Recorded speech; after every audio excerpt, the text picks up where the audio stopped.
evening, it's a weekend, and I'm eating into it, but it's so glorious to see all of you present here joining us today. And honest to God, actually, I have to just give you this quick bit. We've been planning this particular conference say, for the past 4 months or something like that. And this is, I think, if I'm not mistaken, our 10th edition. And this is the first time in my experience and in the history of this conference that we've received so much support and so much, contributions and participation from each and every one. The help that Bangalore and its people have reached out to us, I don't know, I really personally wanted to say this, and thank you so much for all that. So I'm not going to take up much time. You all have received a gist of what this evening is going to be all about.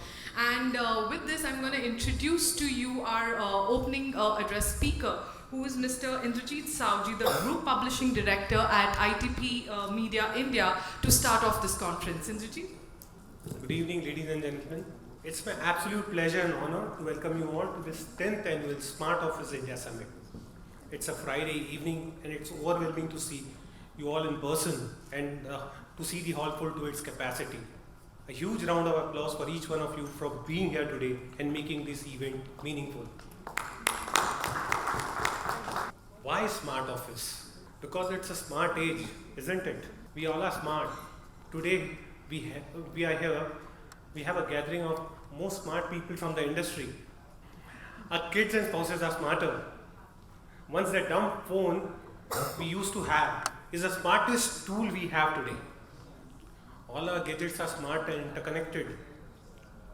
Our cities are becoming smarter thanks to the current dispensation. Even our homes are smart now thanks to Siri, Alexa, Google. But when it comes to office space, we are still lagging behind.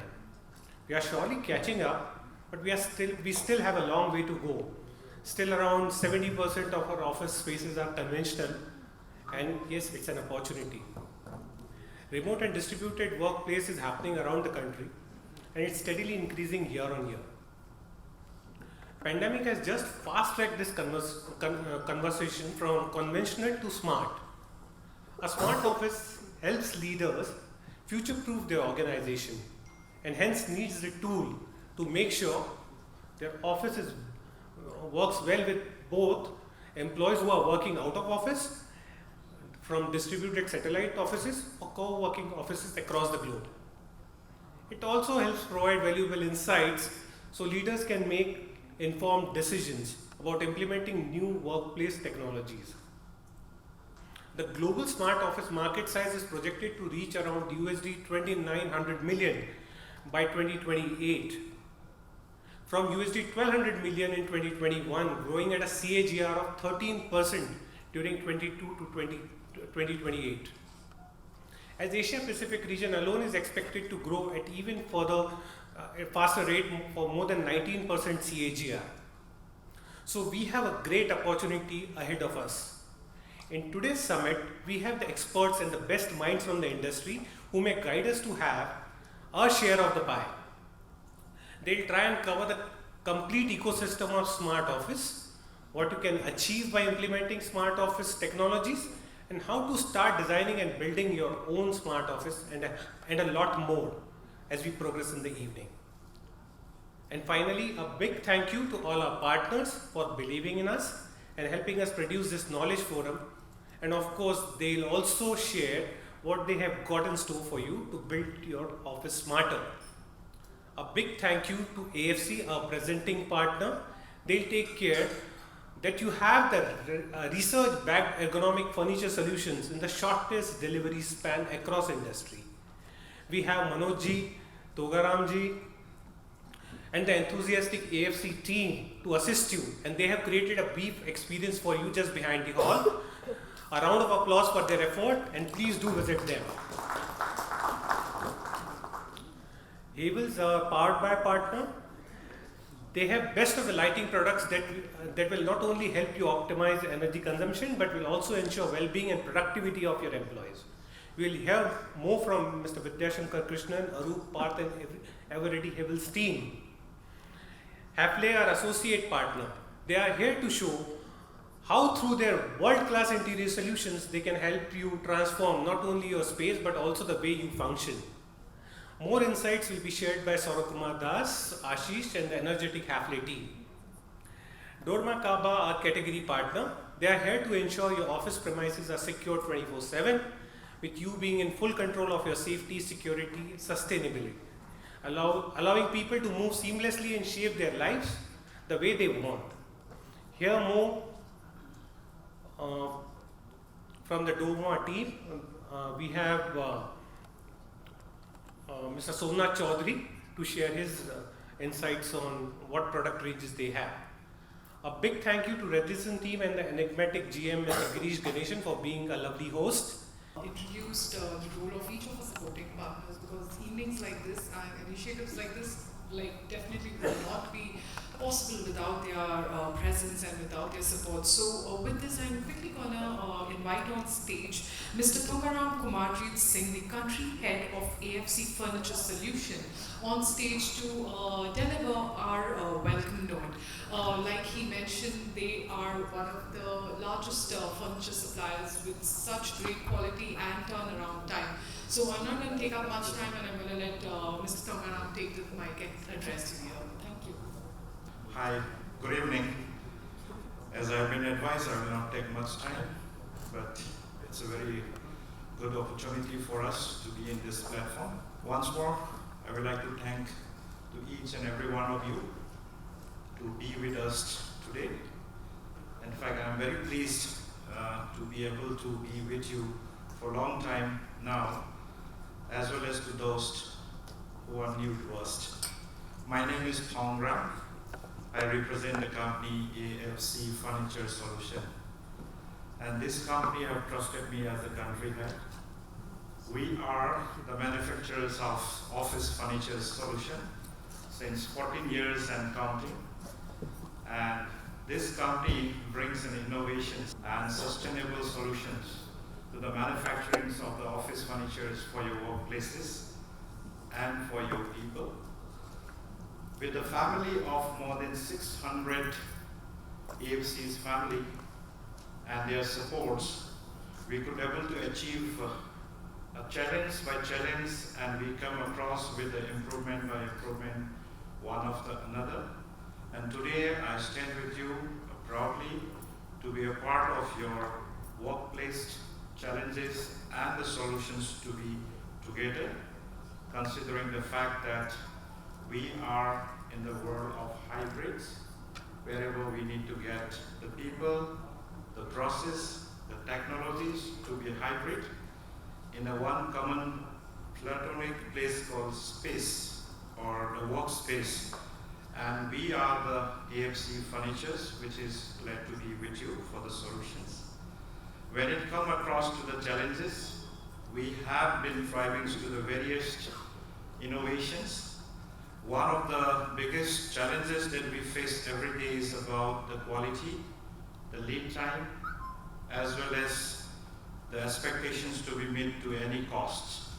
So, I came from Delhi, I am in the Bangalore, but with a team of these 600 families of AFC, we could able to come to the shortest lead time and the best quality to your expectation.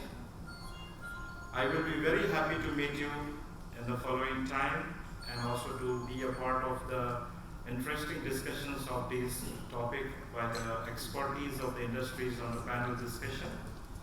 With this, I would like to welcome each and every of you and hope this platform will bring you a new experience. Thank you.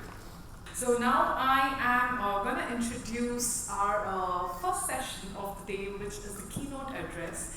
And I'm very grateful for this individual to come join us here, because knowing his experience, his span of work that he's done and the industries he's dealt with, I myself am quite intrigued to hear him out here. So I'm just going to quickly introduce Mr. Jaggi Marva, who is currently the CEO at Prestige Office Ventures. He has been actively involved in the acquisition, design and development, planning, execution, business development, leasing and sales of the group's entire portfolio. So that's a complete all-round responsibilities that he has. And prior to this, he held a senior leadership position at JLL India as the executive managing director. And before that, he was with WeWork as the CEO for their India operations. Mr. Marwa has closed some of the most landmark real estate leasing deals in India, which also includes the Flipkart's 2 million square feet campus, the sale of JW Marriott Hotel floor, Siemens land disposition in Bangalore, and these are just to name a few. He has varied experiences, led several teams, and he's been at the crux of the changing industry and its involvement with how the times have been going. So with this, I'm not going to take up much of your time, and I'm going to introduce Mr. Jaggi Marwa to please come on stage and take this podium for his keynote address. A big round of applause for Mr. Marwa. I'll just take you through the interesting world that we are all in today. So I know very many friends are here, sitting in China with Vinod. Many of us are not used to these sessions because many of these sessions were being held over WebExes. But the idea of meeting and networking with people is exactly the reason why we want to do it. Thank you for this. Yes, the world has changed. People are coming back to office. The gentleman doesn't look like he wants to go to office. He's one of those blessed people like in Bangalore. We have many of them here. But I think the world is changing, and more importantly, the malls are back, rocking. We just opened a new mall, Prestige Falcon City. We're getting 100,000 people on a Sunday. It's incredible to see that people are coming back to shop in hordes. So the malls are empty, malls are filled, offices are still empty to a certain extent. Restaurants are full. You go to any restaurant today, you have to almost beg for a table. And in restaurants which are doing well, you suddenly see that they have a nice notice put. Please bear with our staff because they're the only few ones who are left to work. So there are, various ways of looking at the world today, and that's one of the things we see very often. Restaurants are full. In certain restaurants, the restaurant is full, but one section is left open because they don't have staff to fill them. So it's a dichotomy situation. One of the reasons why we are in a changing world and people are still talking about it. Airlines are full. And airlines change flight timings without even letting you know. We were in a recent offsite in Phuket, and the flight was preponed by 2.5 hours without anybody knowing. And that's the dadagiri they're doing. So you can get away with anything now. So flights are full, hotels are full. The same hotel which used to get for about $100 now charging $400 a night, becoming tough. But this is all, everybody's raking in the moolah and raking in the opportunity. So I think it's all good. These cars are almost going to be passé in some manner. So the big gas guzzlers, the world is changing. In the last 2.5 years, how the world has changed is exactly what these slides are about. Gas is out and EVs are in, and that's how the world. If you look at in this room, how many of you own an EV or a hybrid? How many of you own? Very few right now, but I'm sure if this meeting happens in about a year's time, there'll be far more hands being raised with the EVs that are coming. The war is still looming large on everybody's mind, so things are still not. We may not be decoupled from what's happening in the global world. So on one side, you have malls which are full, offices empty, hotels full, airlines full, wars playing havoc with certain part of the world. You have energy crisis that is hitting the world like nobody's business. Gas prices shot up all over the world. In California, apparently they pay almost like $5 a gallon, which used to be $2.30 just about a year back. Energy crisis has also taken bills of homes in Europe across like crazy. We are also paying the brunt, although we've been certain amount. insulated by the way our government has actually been proactive in doing the right things. The dollar fluctuations all over the world, money, currencies fluctuating like crazy. We had a Sri Lankan economy almost collapse on one side. Indian economy is still holding fort, but there are a lot of ripples in terms of whatever is happening in the world. This is the last 2 to 3 weeks. Many of you haven't actually heard of the Silicon Valley Bank, but the tech world, everybody knows about Silicon Valley Bank because the startup money comes from them, and the kind of money that is parked with them is high risk money also, and that's exactly the leverage that they had to be exposed to. Banks collapsing.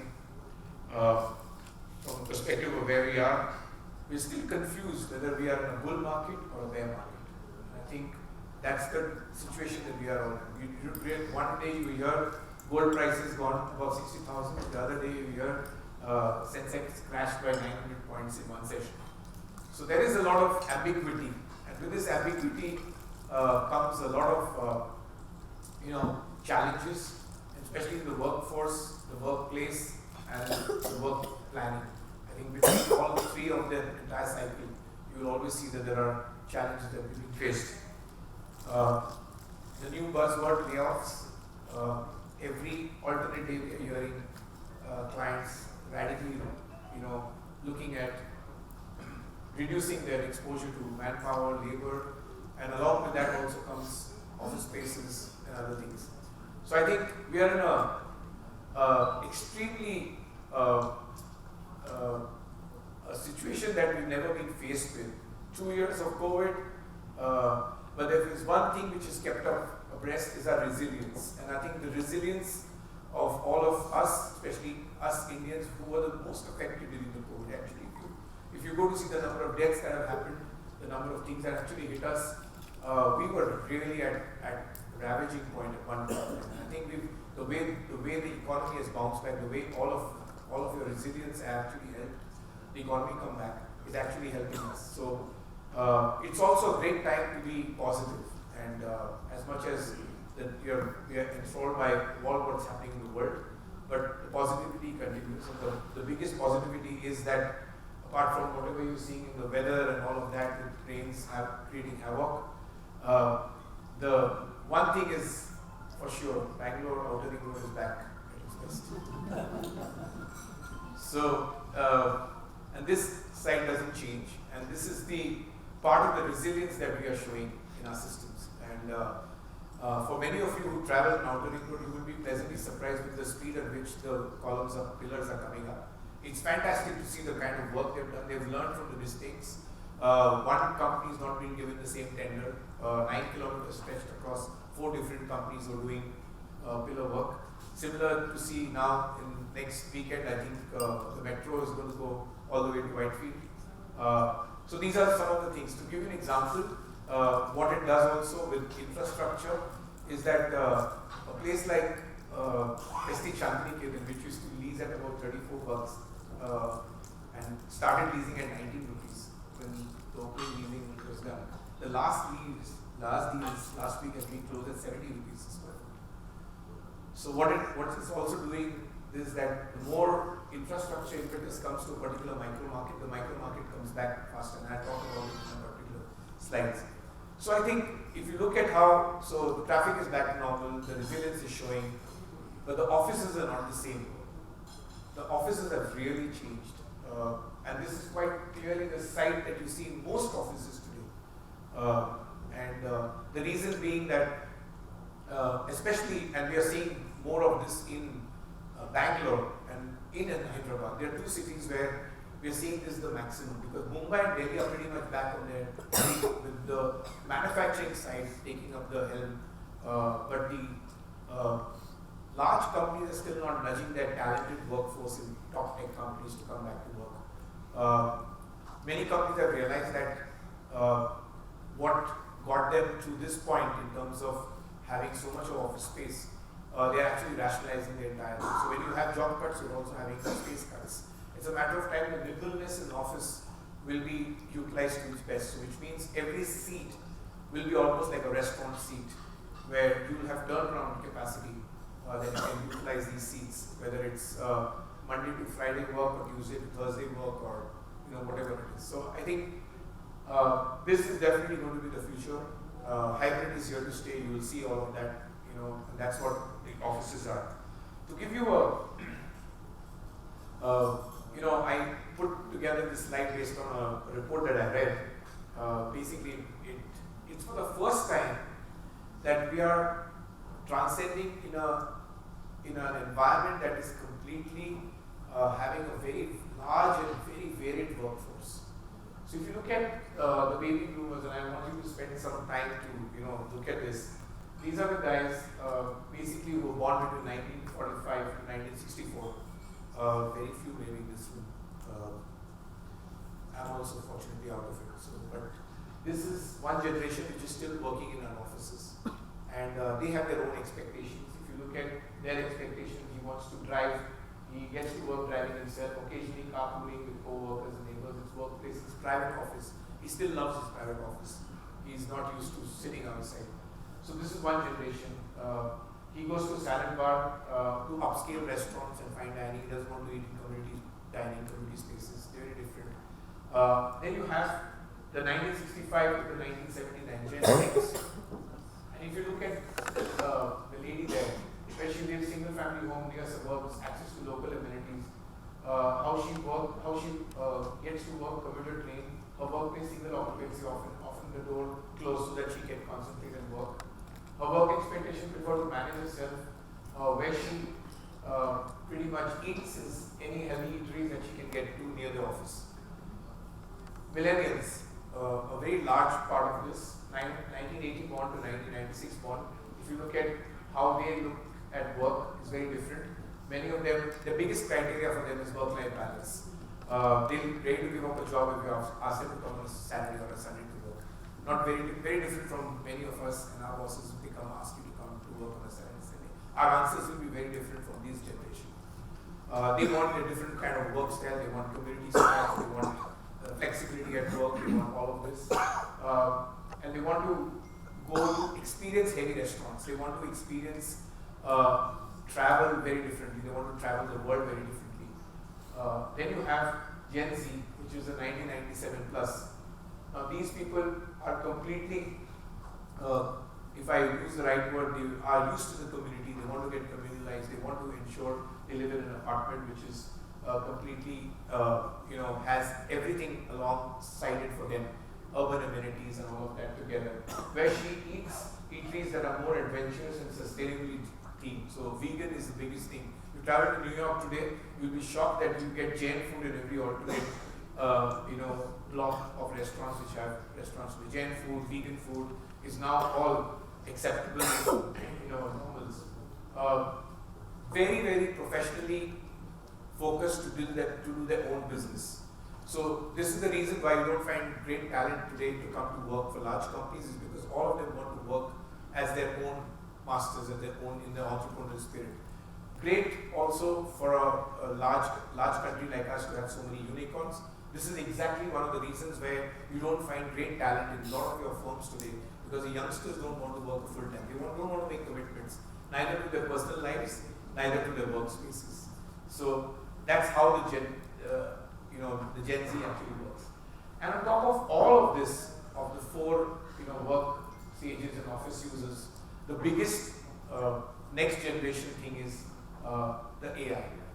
So if you look at how AI looks, this would be completely, where does he live? He lives in the cloud. How does he get to work? Never leaves the workspace because always available. They are up in the cloud. They are accessible to you. They can tutor and tune to them, to whatever is being taught to them. And more importantly, they don't need any need to sleep nor food.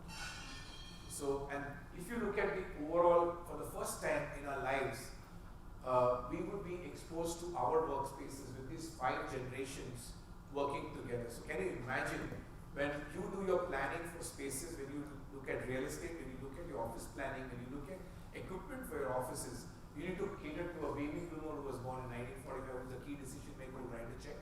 You will see a decision maker in Gen X who will decide on where they want to take the property. You are looking at Gen Z who said, no, I want this flexibility in terms of my workspace in my urban amenity or in my chairs or in my workspace. And then you have Gen Z who says, man, I want experience. I want a hotelized experience in an office building. I want the doorman to greet me every morning just like when I walk into a hotel. And I want a spa massage or a neck, shoulder massage if I'm tired at work. I want to come down to experience that. And then you have technology on top of it. So this is how this whole world is. So for the first time, we are actually going back to a lot of redesigning and rethinking because we are catering to 5 generations in one office workspace. So it's going to be very different. A little bit about the year gone by in terms of what really happened in 2022. Indian real estate market in terms of the $1 billion that came into our country, we dropped from 2021 at about 57 to about 47 in terms of number of deals and dollar value in terms of $500,000 in terms of what we try to do. Investments of from the US companies typically came into the blue-eyed sector, which is the office sector. Investment flow has increased. If you look at even the residential side has done very well. Residential sector has also grown with a share amount of, because the international investors are de-risking themselves when they come to India because of RERA. Now residential is a far more safer haven for the simple reason that the risk of development for international investors is not there because they are only putting in money when RERA approves a project. RERA approves a project only when occupancy or when planning permissions are given. So in that perspective, it's far more better. Return to bull run retail sector is growing in far from matching crowd in terms of warehouse and logistics. I'll talk a little bit more about it.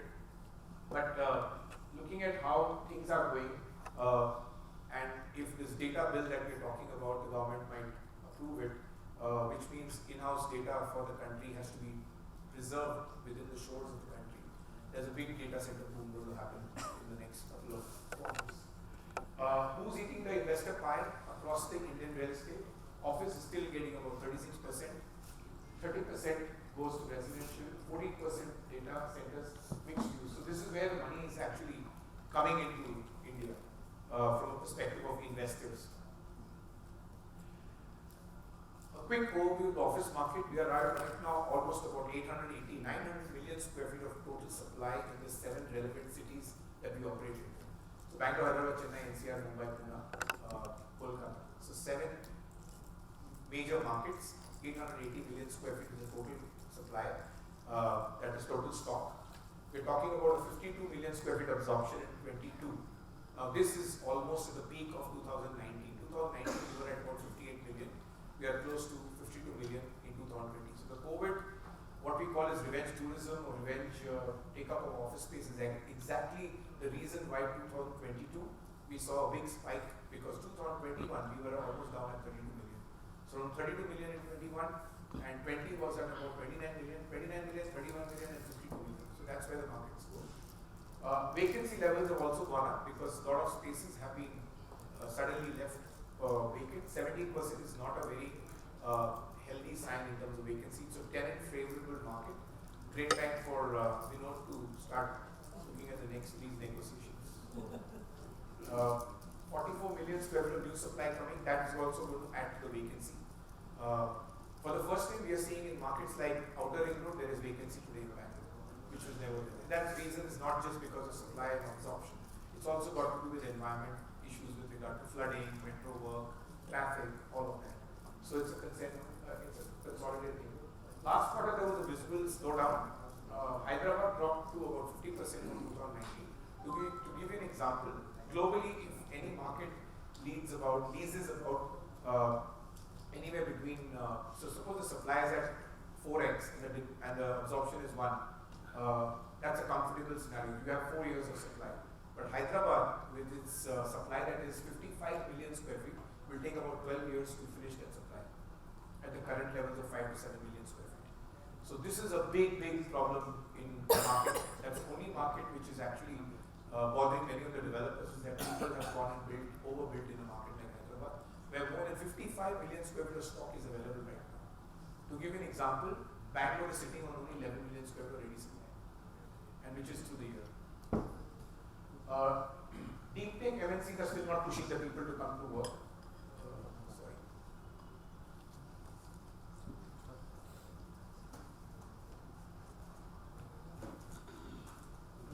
Shall I reset something? Yeah, so while he's setting it, I'll just keep talking. So deep tech companies are still not asking their employees to come back to work.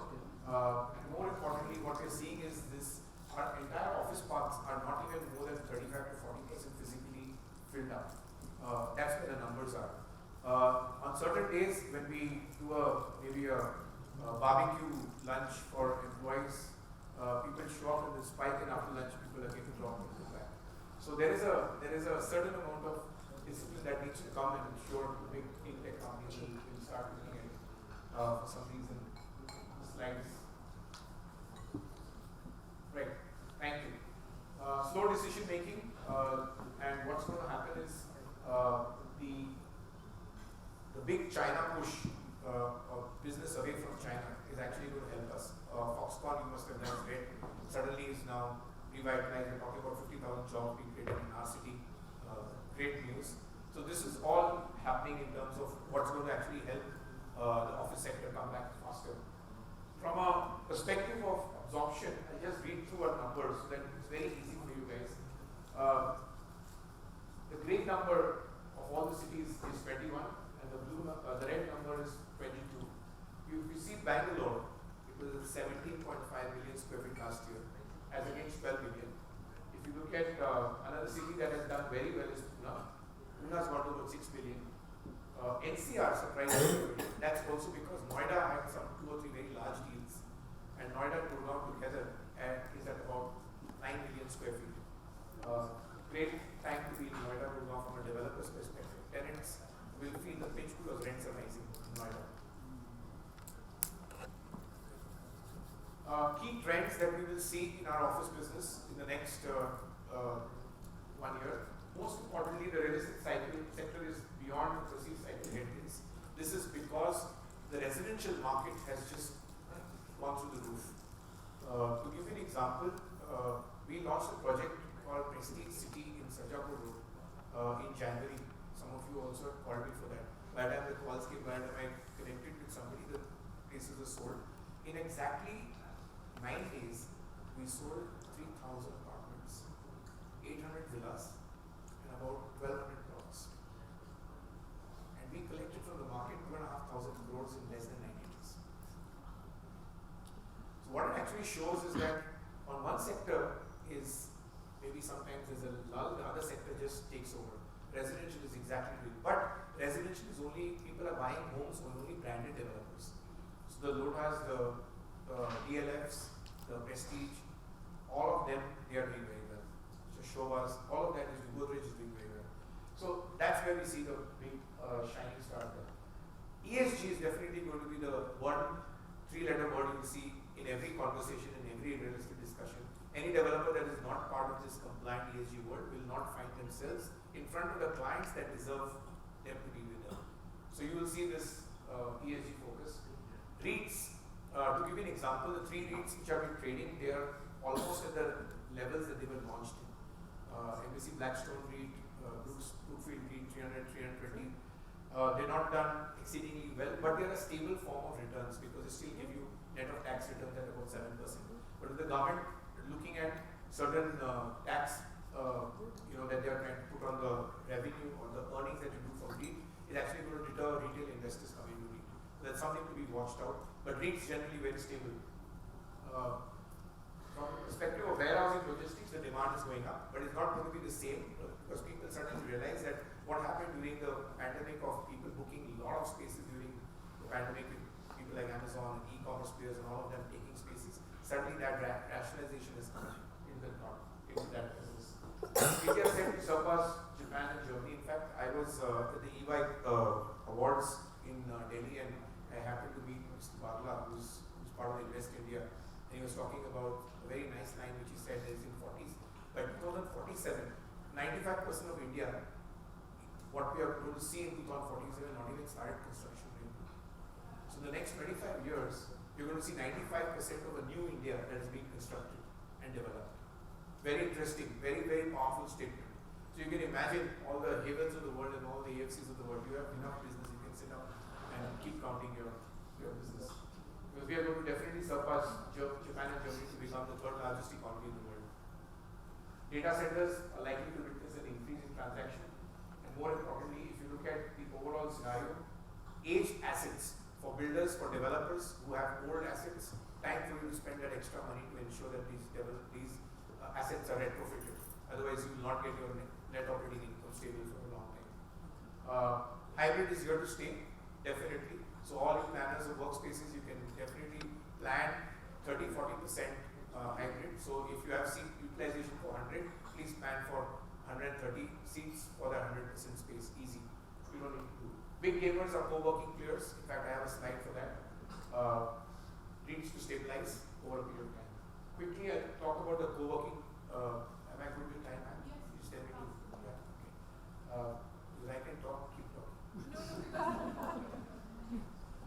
I played a part when I started WeWork in India. At that time, we were talking about a 4% market share. Today, from 2016, when we launched WeWork to 2022, 23, right now, co-working space, if you look at these numbers, it's staggering. 2019, 30 million, 2020, we came to 50 million. By 2023 and 2025, you'll see the number. It's 75 million square feet of space that co-working will absorb, hold out of the 880 million market, which is basically 10% of the total market across India will be flex and co-working. So huge opportunity for you. Also for people who are looking at the co-working industry. And this, let me tell you, when we worked with the India plan, in 2016, the business plan clearly said in 5 years' time, that is 2021, they would be happy if the co-working market would have been close to about 10 million square feet. So we have leapfrogged completely. And this happened because capex spent from large companies is stopped, and flexi spaces are the way to go.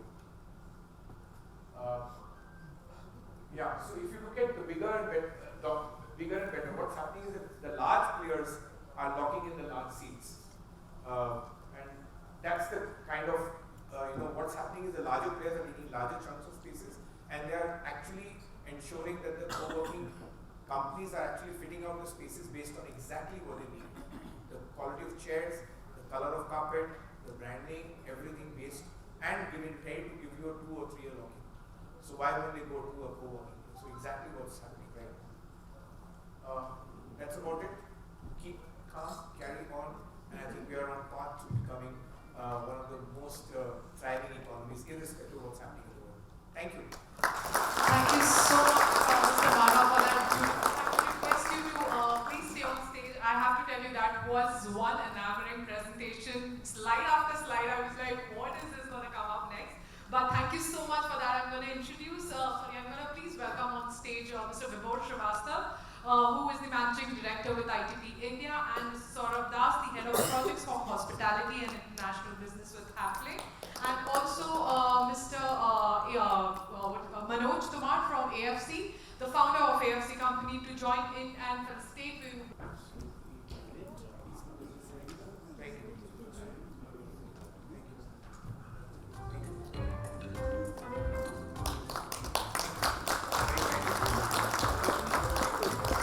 Okay, so we're going to quickly move from one staggering session to another. So just before we start off our first panel discussion of the day, I'm going to invite one of our industry address speakers, Mr. Arup Chakrabarti, who is the head for LED luminaires and smart systems and marketing with Havells India, to come on stage and quickly give us a brief introduction about what Havells and its portfolio is all about.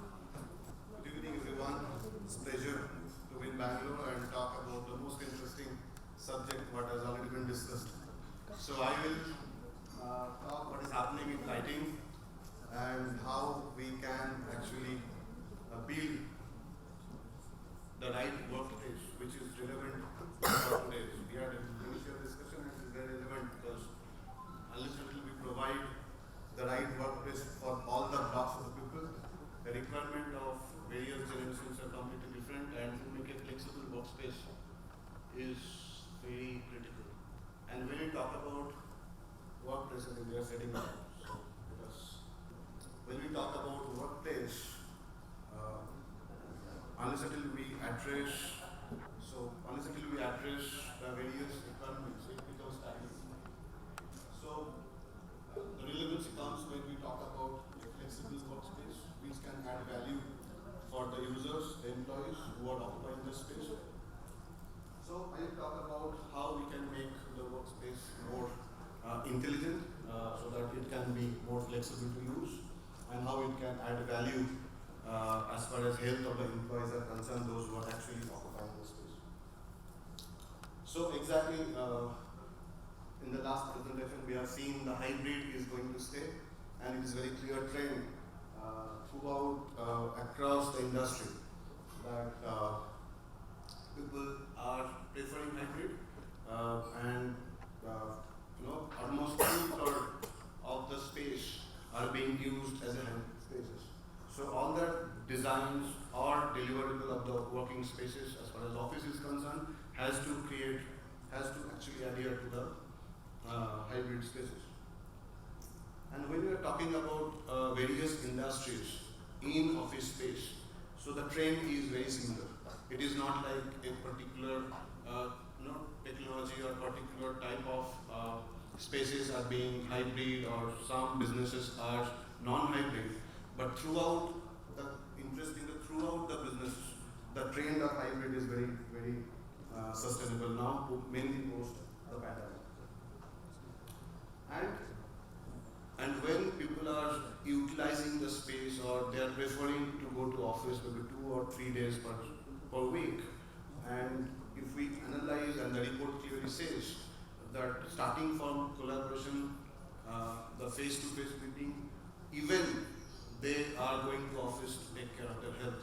Like what we have heard, like people are going to office, and when they are like tired, they are going to spa for a massage, or they are utilizing some time in the gym in the office space. So that is actually giving the feel-good factor or health factor for the employees. So the crux of the discussion is office is no more a space where people are performing a task. So office is a space which is near to a hotel, along with the space where they are actually performing a task. So starting from collaboration, learn, focus, and finally the wellness. People are not going to come to office, even although it is a hybrid situation, unless until they feel a healthy atmosphere or their health and well-being have been taken care of rightly in the space. And how we as events can bring the right space is through technology. So technology are the biggest factor today by which we can actually implement the flexibility on the space which can address the various type of users. Before going to some of the stuff which is happening in lighting industry, we need to really a little bit go back or flashback what actually our life is all about. So we have 24 hours a day. We do many other things other than working. We sleep, we get up, we meditate, and everything happens based on our emotions and timeline. And many things are actually dependent on our right sleep. If study says if we don't have a right sleep from night, maybe 10:30, 11 to morning 6, like 7-8 hours of good sleep, all the stresses, all the even accidents, road accidents, fatal accidents, many issues on relationships, emotional divergences are happening because of non-right lifestyle of a human being. So, and when we are spending 10-12 hours a day in office, and the space is not taking care of our health and well-being, not taking care of our emotional well-being, it can create a big disaster. It is creating a big disaster in our day-to-day life. And we are exposed, we are being designed to get exposed of sunlight, we are being designed to get exposed to light, and if a light being most important or critical element is not being rightly put on the space, the fundamental of lifestyle becomes a big dangerous point. And when we are talking about very interestingly the light which is actually creating a element which is human-centric or well-being centric. What are the points we can really address or take care on the space? And when we're talking about health and well-being, when we're talking about human-centric designs, starting from light to noise to temperatures, how environment actually get controlled. So in the building space also is very critical to create the similar type of atmosphere which are actually required for any human being. So the study says very clearly that enhanced office design has clearly demonstrated the improvement of productivity. People talk about productivity, people talk about improvement on working culture. But if the well-being or productivity actually clearly improved by the right design of the office space. And further improvement of every users, all the employees across various blocks of categories of users has actually improved by creating a personalized spaces. Like everybody's requirement of sound, noise, light, temperatures are very different. So unless we don't provide the flexibility of the spaces, the health and well-being or the productivity is very rare to come. When you're talking about lighting, we address the three major blocks, which is very clearly related to all of us. One thing again and again coming because of hybrid situations, because of various users, type of users, the personalization. Every individual's requirements are clearly different, so we have to differentiate or give the flexibility for the users to create their personalization space. The circadian, how we can improve the lifestyle when we spend on our office space, and how we can bring good quality of daylight through technology inside the office space. Why? It is important because I was talking about how we are designed. Unless until we don't go back to our fundamentals, it is very difficult for us to understand. Because we are designed by the God to have different exposures of colors of light throughout the day, and based on that our various activities have been stimulated, starting from sleep to getting up, to be energetic, to be meditative, to be emotionally good or bad, whatever. So many things depends on how we are being exposed to various light colors of the light. And unless until we create that atmosphere in artificial lighting, like in office space, it becomes very, very challenging. Like in the atmosphere, we are actually spending 10, 12, 14 hours in an indoor space where we are getting the actual sunlight. So it becomes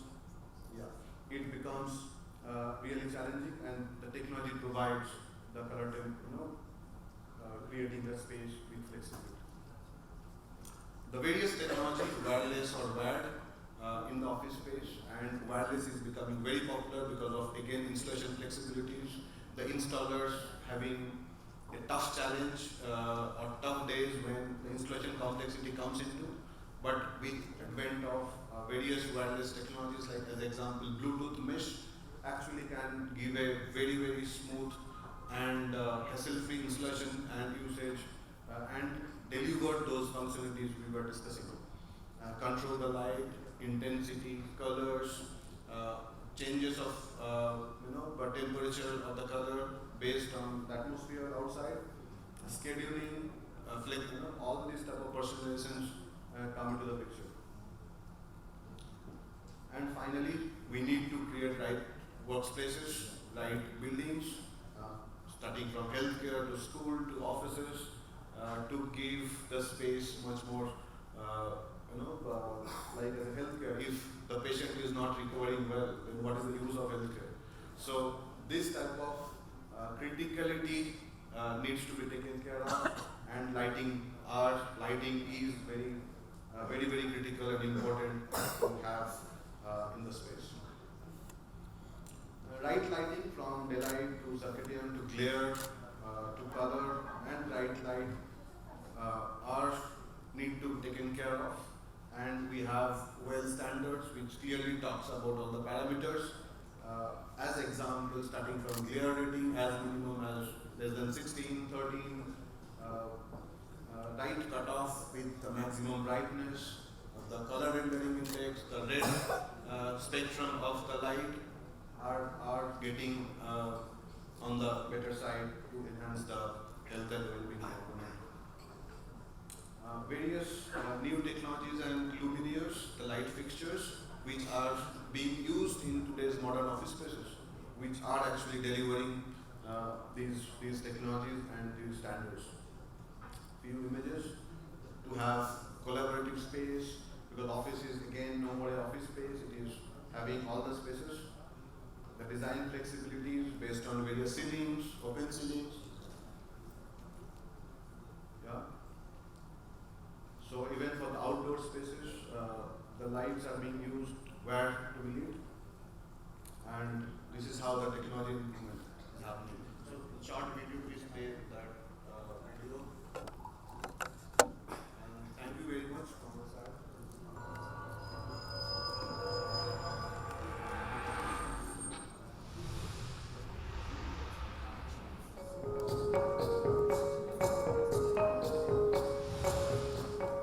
The stress of competition is forcing company employees to spend more time at the office and many a times, late in the night. This summer desyncs people with local time and distorts natural system, which results in long-term health and behavioral issues, resulting in decreased efficiency. With this new innovative Havells lighting system's tunable white technology, discover a new way to increase efficiency, improve profits and do business the smart way. Making a difference. Thank you so much, Mr. Arun, for that great insight into what technology is doing in the sector. Ladies and gentlemen, a very, very warm welcome to all of you all. And it's been beautiful being here with ITV Media. So a warm welcome to ITV Media. In fact, Mr. Vibhor, Mr. Indrajit and Rashmi to Bangalore, to our Nama Bengaluru. Those who have traveled from Delhi, Bombay, Chennai, Hyderabad, and across all cities, a very warm welcome from Nama Bengaluru. To the AFC team and to all the wonderful sponsors, thank you very much for being here with us. With this, I'm going to start off my bazooka with all of you all. So, one of the biggest conversations going at the moment around the world inside homes and organizations and even on social media, all the platforms of all kinds, is about how our ways of working are evolving as a result of COVID-19. For many, it is wait and watch. While some organizations have already made the bold statements as to the roles of office going forward, the most businesses are still collecting and analyzing their data, watching others, and also waiting to determine the optimal way forward for them and, of course, their workforces. What is becoming increasingly clear, however, is that the worker is demanding great choice in terms of how and where they work. And in a competitive landscape for talent, employers, they are seeking smart, accessible, human-first and sustainable solutions to hybrid working. The CRE roles in understanding, advising, and procuring appropriate flexible solutions in all markets will be an increasingly critical component of any portfolio strategy. With this as a background, we have our very seasoned panelists to help us navigate through some of those unanswered and, of course, those determined solutions, giving us an insight into what works and what really does not work with this so-called tectonic shift. But before I jump into, as I said, firing the bazooka with my set of questions, I'd like all my fellow panelists to give a few seconds sharing if they are still in the hybrid mode or gearing up to be in the full swing. So let's start with you, sir. Hybrid is one, that's what we all know and we have accepted the thing. Now for all theories is the most challenging period ever happened in human history. I'm medium, global, small, individual. There are multiple challenges being put across to CREs. The role of CRE has expanded. It's no more being office and manage office or maintain office. Now it has become much larger, wider spectrum. You are supposed to interact with HR, you are supposed to interact with business, you are supposed to interact with marketing. Everybody across the portfolio, you are supposed to interact now, which is creating a lot of different kinds of demands coming to CRS. And if I go and ask what is future of work to meet hybrid work model, each corporate function has their own definition. And if I put across all the definitions, they are not aligned at all. How to bring them alignment is the biggest task for a CRE today. If you ask, you are in trouble. If you don't ask, also you are in trouble. Trouble is guaranteed. Okay. So that's one of the side where I think majority of my peers are spending a lot of time to bring these functions together, train them, educate them, and then put across a closed set of questions, ultimately derive what is the right future of work and hybrid model for their respective organization. And it's not going to be easy, it's going to be time consuming. The reason why I'm saying is that definition of future of work has already changed consistently quarter-on-quarter basis in the last 1.5 years. Same individual, same business head, I asked a question, what is future of work for you in the middle of 2022? And I asked the same question today, and every quarter his answer changed. So it is evolving.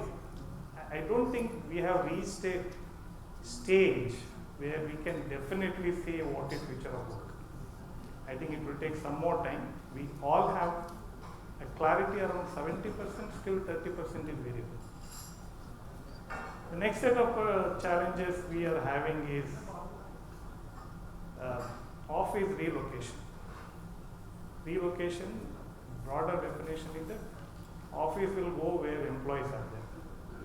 So that's why my friend Mr. Jagimala said, a lot of exits are happening. Why those exits happening? It's not the reduction of the office, the distribution of office through hub and spoke model. Currently in India, I would say hub and spoke model is happening in major metros. Every city, earlier pre-pandemic, our focus was to be in limited, selective places only, don't scatter around. Now we are all shifting to scatter around. Every organization wants to have offices on all sides of the city. It's a lot of rework for us. True. So, third aspect, we have a lot of offices where we want to retain for various reasons, but they need to be converted. They need to be refurbished. But you need to do a refurbishment in a live office, which is another set of new challenge. And added to this, we are also have to look at the EHS in a new definition, so that next time pandemic happens, are we geared? In addition to that, ESG compliance has come. So whatever we are doing, all has to be put under the ESG compliance.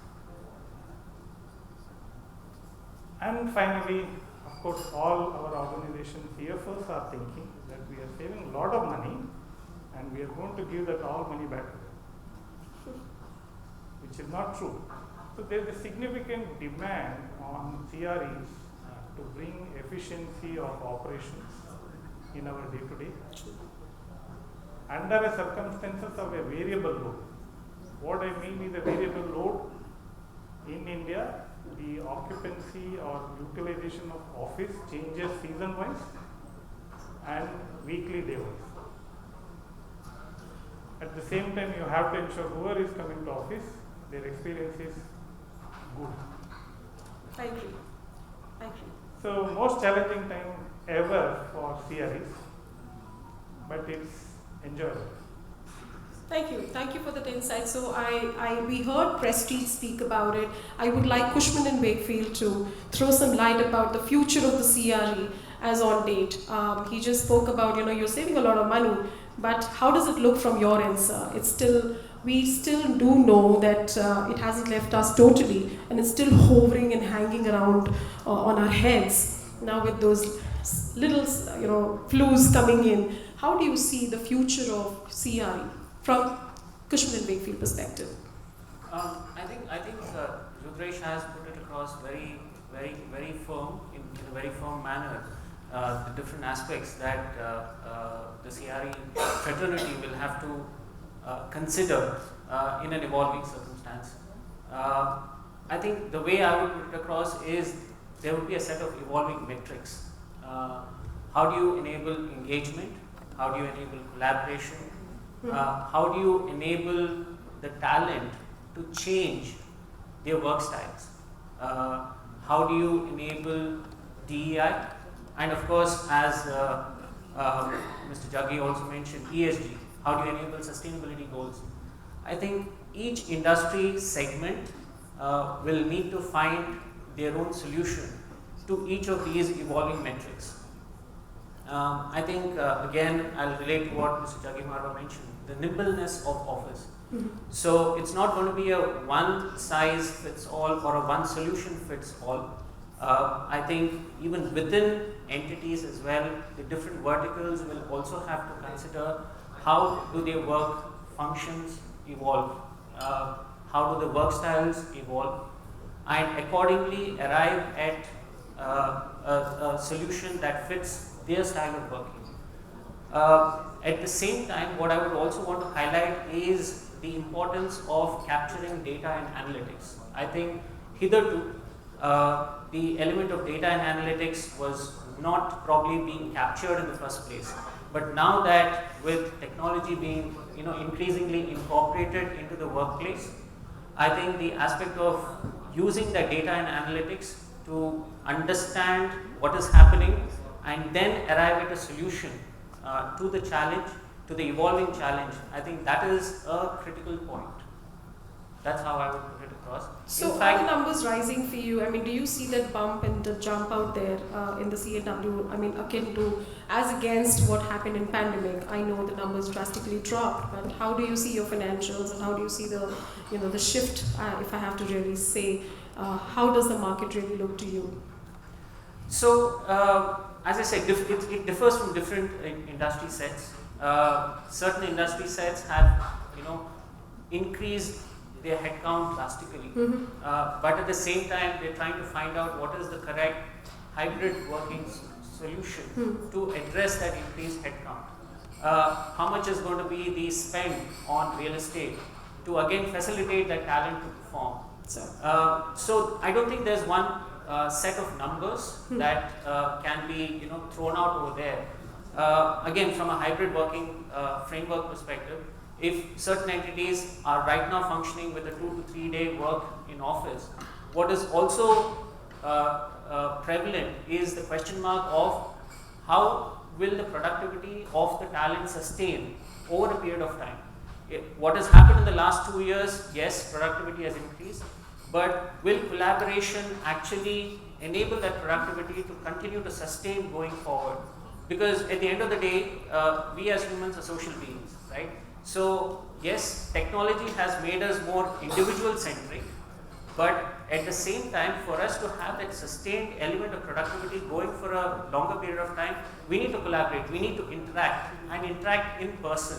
I think that is what most entities are trying to grapple around, most entities are trying to solution around. And I think in that context, we undertake change management advisory as well, apart from workplace strategy, for a number of our clients.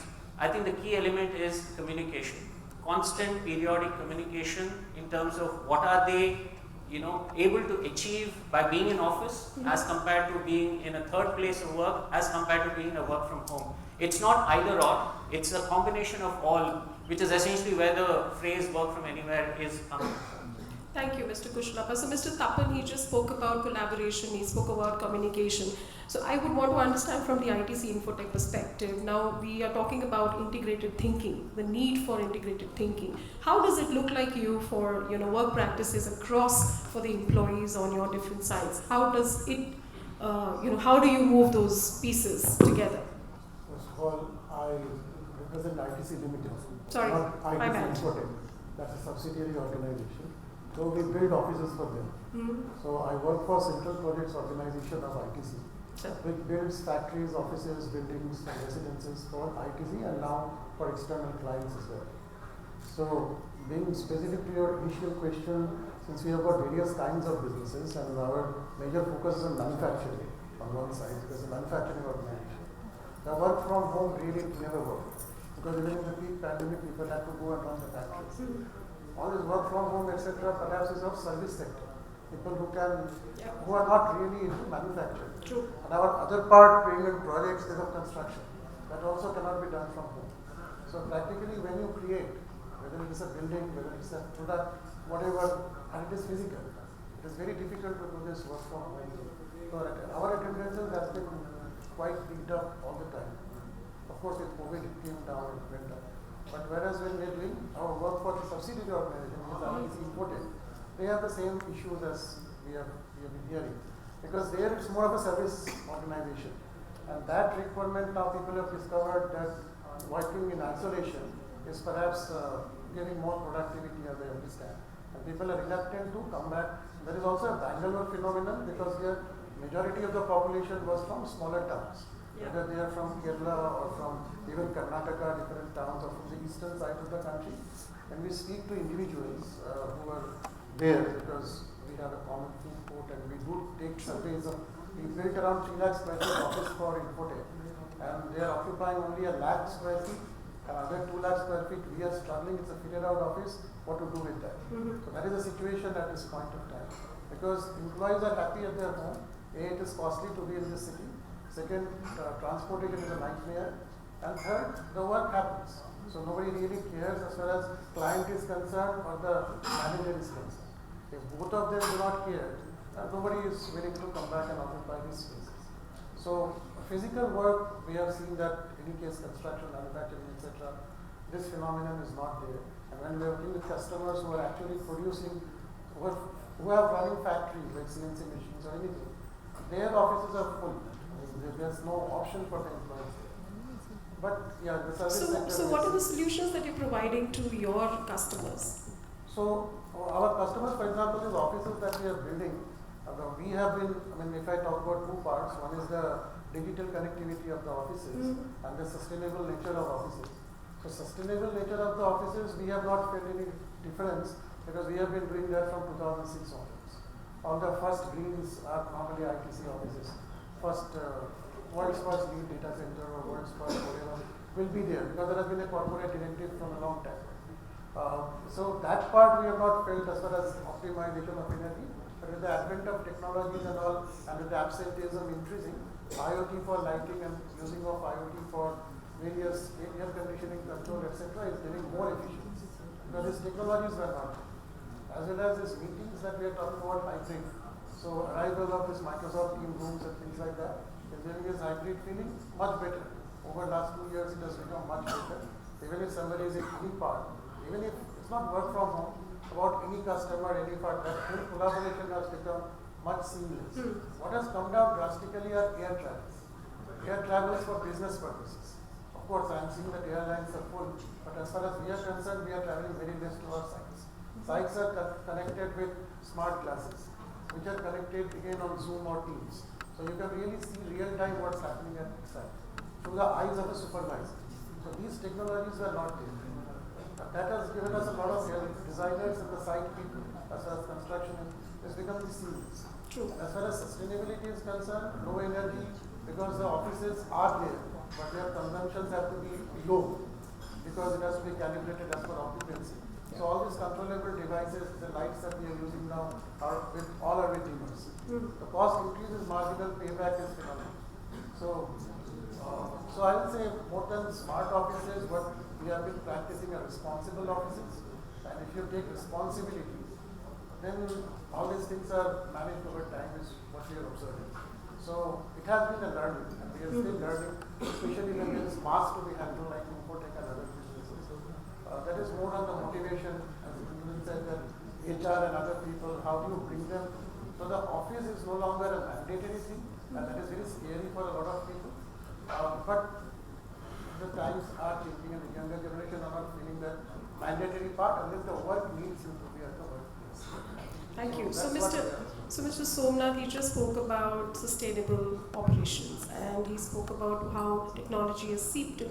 I want you to help me understand, what is actually inclusive design? Why is it so important? And I think a while back we were talking about something that you've developed for, the physically challenged and our disabled employees. So, please help us understand and give us a little insight about all of this. What do you bring to the table? First of all, thanks, Mr. Aditi, for bringing on this particular topic. So, inclusive design is something very important nowadays. That is very critical. Okay, and of course, that is going to be need of an hour, as well as I would say it is going to be the future when it comes to the office working. So, inclusive design is all about creating spaces or designing spaces that caters to the requirement of every individual, to provide solutions that are required by every individual, and that makes the life simpler for them. Okay, so this is about inclusive design. And suppose if we talk about one particular individual has got a requirement, and maybe he has got some disability, and he has got certain requirements at workplaces to be considered or designed or provided at workplaces. That particular person will always feel motivated to use that workplace. At the same time, he will also feel considered. Okay, so that is how the productivity of that particular person will be increased.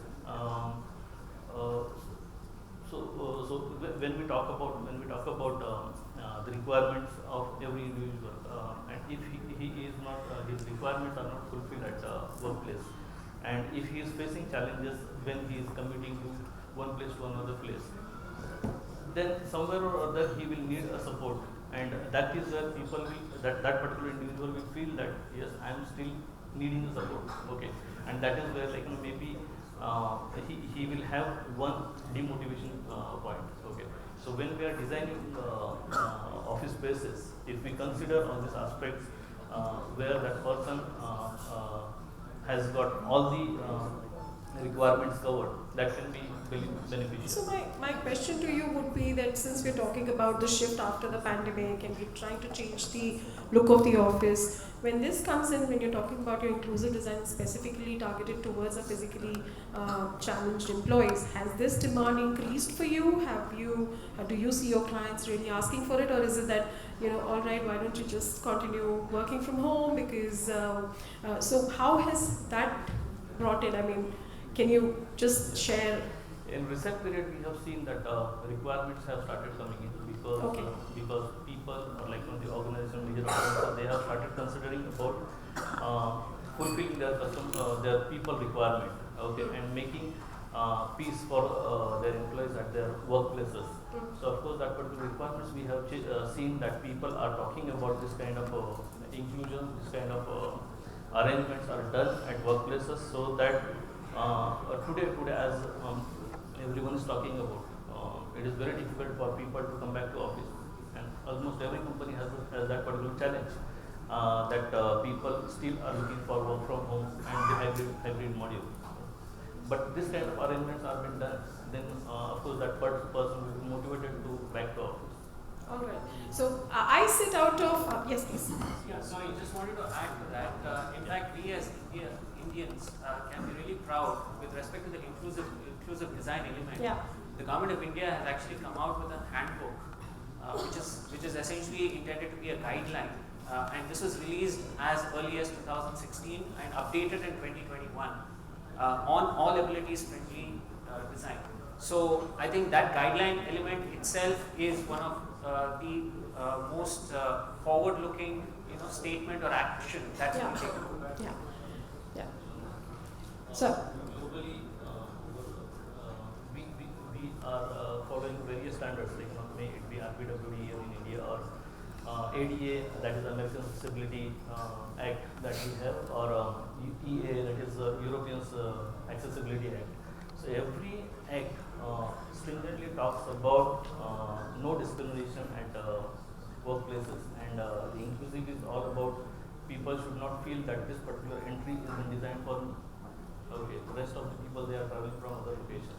So this is all about inclusivity, that it's very important that we should consider in our project design. So I was saying that I sit out of a facility called Brigade Tech Garden, and we have Mr. Satanshu, who's here with us from the Brigade Group. I definitely know that they're the best that we can ever have, and it's a beautiful facility. And when we talk of inclusivity, it is there. If you talk of all the facilities, it is there. But I have a very different question for you, sir, and I want to understand that why is this sector still traditional and fragmented by the nature, with the lack of transparency, and what is Brigade Group trying to do about it? How are you working towards it?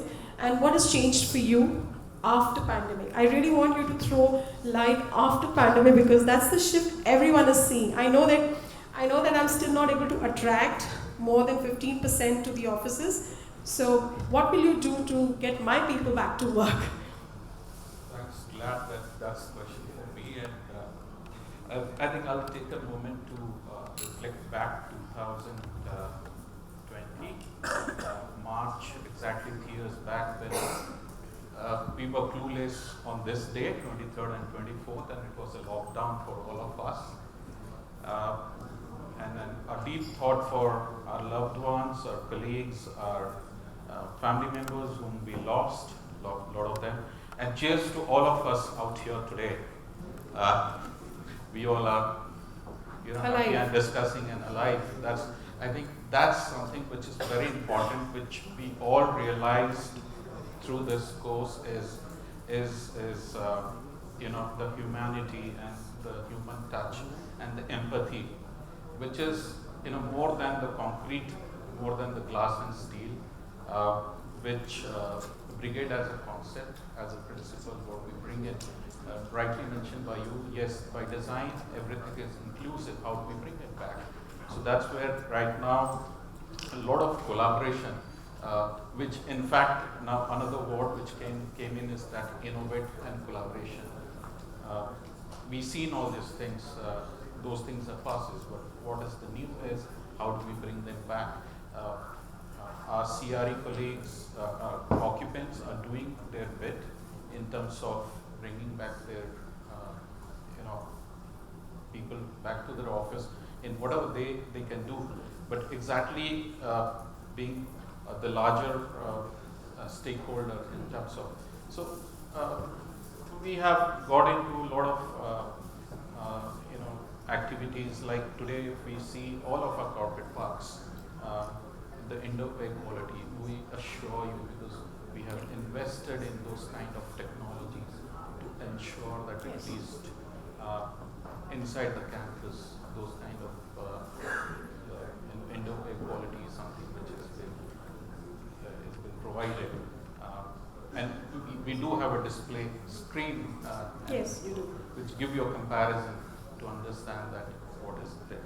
A lot of community activities also, which indeed initially it was just kind of a thought of individual CREs, but now the fact is that since we have amphitheater, a central spine, all these elements are there. How we utilize it more for the human collaboration and excitement is not that people are just coming in for work, but apart from there, what we have seen is that average today footfall in a corporate parks, the people are spending around 9 to 14 hours average, which is, I think it's tremendous that they love to spend that kind of work, because that's the environment which is they're getting in. And we there's a lot more there that has been planned.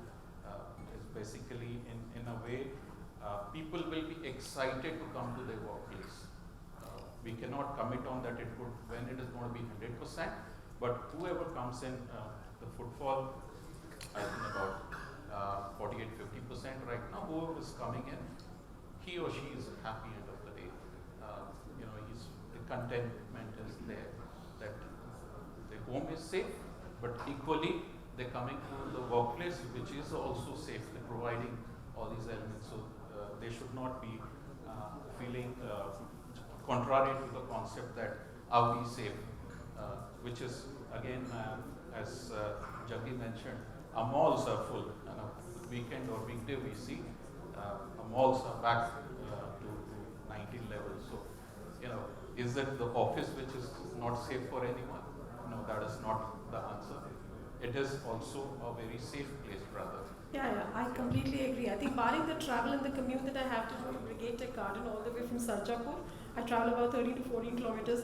I think that the puller is the campus itself and the way they've all gone out to design their premises with the solar panels, and you rightly mentioned about all of those, the greeneries. I think that is something that any employee would want to sit out of that beautiful space and enjoy, themselves. So Mr. Rudresh, coming to you, transforming the workplace. I know you've spoken about it, but for the people, by the people. No, I'm not reading my anthem out here, please. So, no, so architects and interior designers, they need to redesign, and we have a lot of architects out here, and they're doing a fantastic job. This is with the goal of protecting people from pandemic, right? The current pandemic, and also preparing the space to tackle any infections that could manifest in the future. So, how do you do for the people, by the people? Okay, I think all theory, all of us have learned our lessons during when the pandemic hit, and we took immediate actions, long-term actions, short-term actions. There are lessons learned from those things. I'm sure we will adopt those things. What we are trying to do is not maintain social distance in the new offices, but we know if it comes, what's the next immediate course of action. How to easily convert that same office into meet the pandemic condition. For the people, by the people. Yeah. It's quite an interesting. All said and done, what I have, after interviewing, meeting many of our associates in our organization, the bottom line is coming to simple words saying that I am taking a lot of effort to come to office. What do I get when I come to office? It's a big question they are having. Now, if I ask them, what do you want when you reach office? There are tangible and intangible answers they give. So, filtering it out and making it tangible is what we are trying to do. Obviously, we cannot meet all the aspirations or wish lists they are telling. We are pretty sure we will meet majority of them, which will make them happy to come to office. Offices are going to be event space, club space, crisis management space, which will happen every now and then, where they need to come. I think that's where we are heading towards. Thank you. Sorry, I'm running very short on time. So your final comments to all the four gentlemen out there, starting with Mr. Kushlappa. So where do you see the CRE and the workspace and the design and technology in 2030? See, I've given you so many years. You have time. Thank you. So I think I'll relate to one of the statistics that Mr. Jaggi Marma put up, where we as India are expected to be the third largest economy in 2029. So ahead of Japan and Germany. So I think all of us through our growing years have looked up to products and business practices, from these two countries, Japan and Germany. So the way I would want to put it across is considering the scale, and again another stat that Mr. Jaggi Marma shared. We are at 880 million square feet, and I'm sure that's going to, move ahead in leaps and bounds. So I think the standards and practices that we will adopt and we will evolve, I think that is going to set the standard for the world to follow. That's how I would put it. So, So the statistics for Mike. Yeah. So statistics shared by Mr. Jaggi Marma, even I've gone through the same statistics one of the days, and it was actually encouraging. So where we look at the overall India is developing, and urbanization is at its peak, and we can consider maybe towards 2050, maybe 50% of India may become cities. Okay, so that is good aspect of it, and like it is maybe it's a positive move for all of us. Mr. Satanshu. Two things. Very clearly, that 10% flexible office spaces, which is growing, I think that's something which we realize that is the space, and every corporate park we have, we creating this kind of flexible spaces within the corporate park. So we giving that kind of offer. And secondly, technology to bring in user experience. End of the day, whoever comes into the corporate park to work is how or she feels. So that's something very much we are focused and aligned with the growth. Mr. Thakur. Two points come to my mind. One is that people principally come to office for work. Yeah. Despite everything that we talk about. And the work is interesting and collaborative and requires people to be there at office. Like I said, in manufacturing sector or construction or any other sector, like design also I have seen where people would like to see on a big screen 4 people sitting together. There I don't see many problems. What I can foresee and what I'd love to have is the condition of the cities and development of tier 2, tier 3 cities as hub for work. So you are not working from home, but you are not coming 2,000 miles to work. You are going to some 150 kilometers to work. And those satellite offices, fully equipped with technology like we are having now, can seamlessly work with any headquarter anywhere in the world and an experience, because home is not a very democratic thing for everybody. Yeah. Everybody is different, somebody is a child and all that. Office is a very democratic space. People would love to be in the office, but I think this distance and the nature of office, nature of work particularly, is what will determine in the future the distribution. Yeah. That is what. That's a great talk. Thank you, gentlemen. Thank you so much. And I'm deeply honored that I was actually moderating the fine gentlemen of Bangalore. But here's for you all. Now, the quiz. I know that you were not paying attention, so here is your attention. What is more important? Choices are there. Pick one. And I want the same voice. All together. What is more important? Well-being or flexibility? You can't say cannot say or everything. Just say well-being or flexibility. See? Okay, what is more important? Well-being or flexibility? Well-being.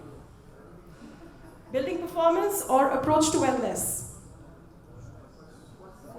So, Brigade would disagree and say building performance. Yeah. Building performance or approach to wellness? People or asset? Design or safety? See, I have fancy here saying design. There are FM heads saying safety. Design or safety? One voice. Me or them? Me or them? Them! This is not fair. Thank you and have a great evening. Take care of yourself. Jai.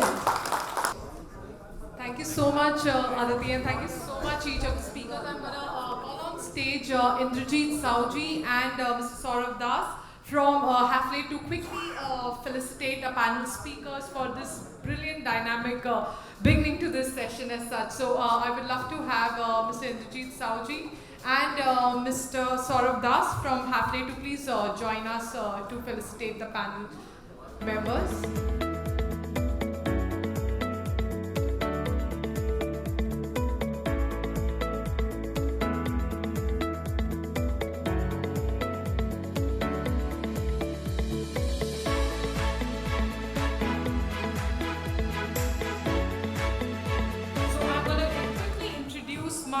Next panel members. First, I would love to call on stage my moderator, Ms. Fancy George, who is the CEO, Roshan Gowda, the regional head for Asia Pacific, Japan, and Greater China for SAP.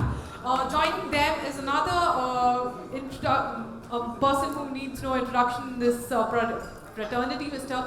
Niladri Prasad Mishra, who's the Vice President and Head for Global Infrastructure Infosys. And finally on this panel is Vidya Shankar Krishna, who is the Joint Vice President, Marketing Head for Havells India.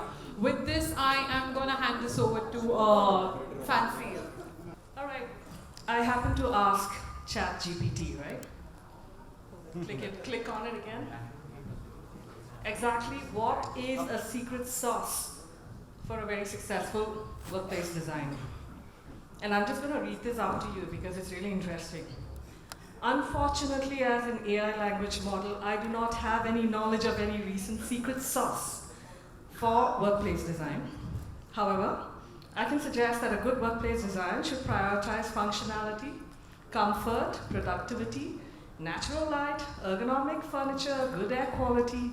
Communal spaces are important elements. Additionally, creating flexible spaces can be adapted to and so on and so forth.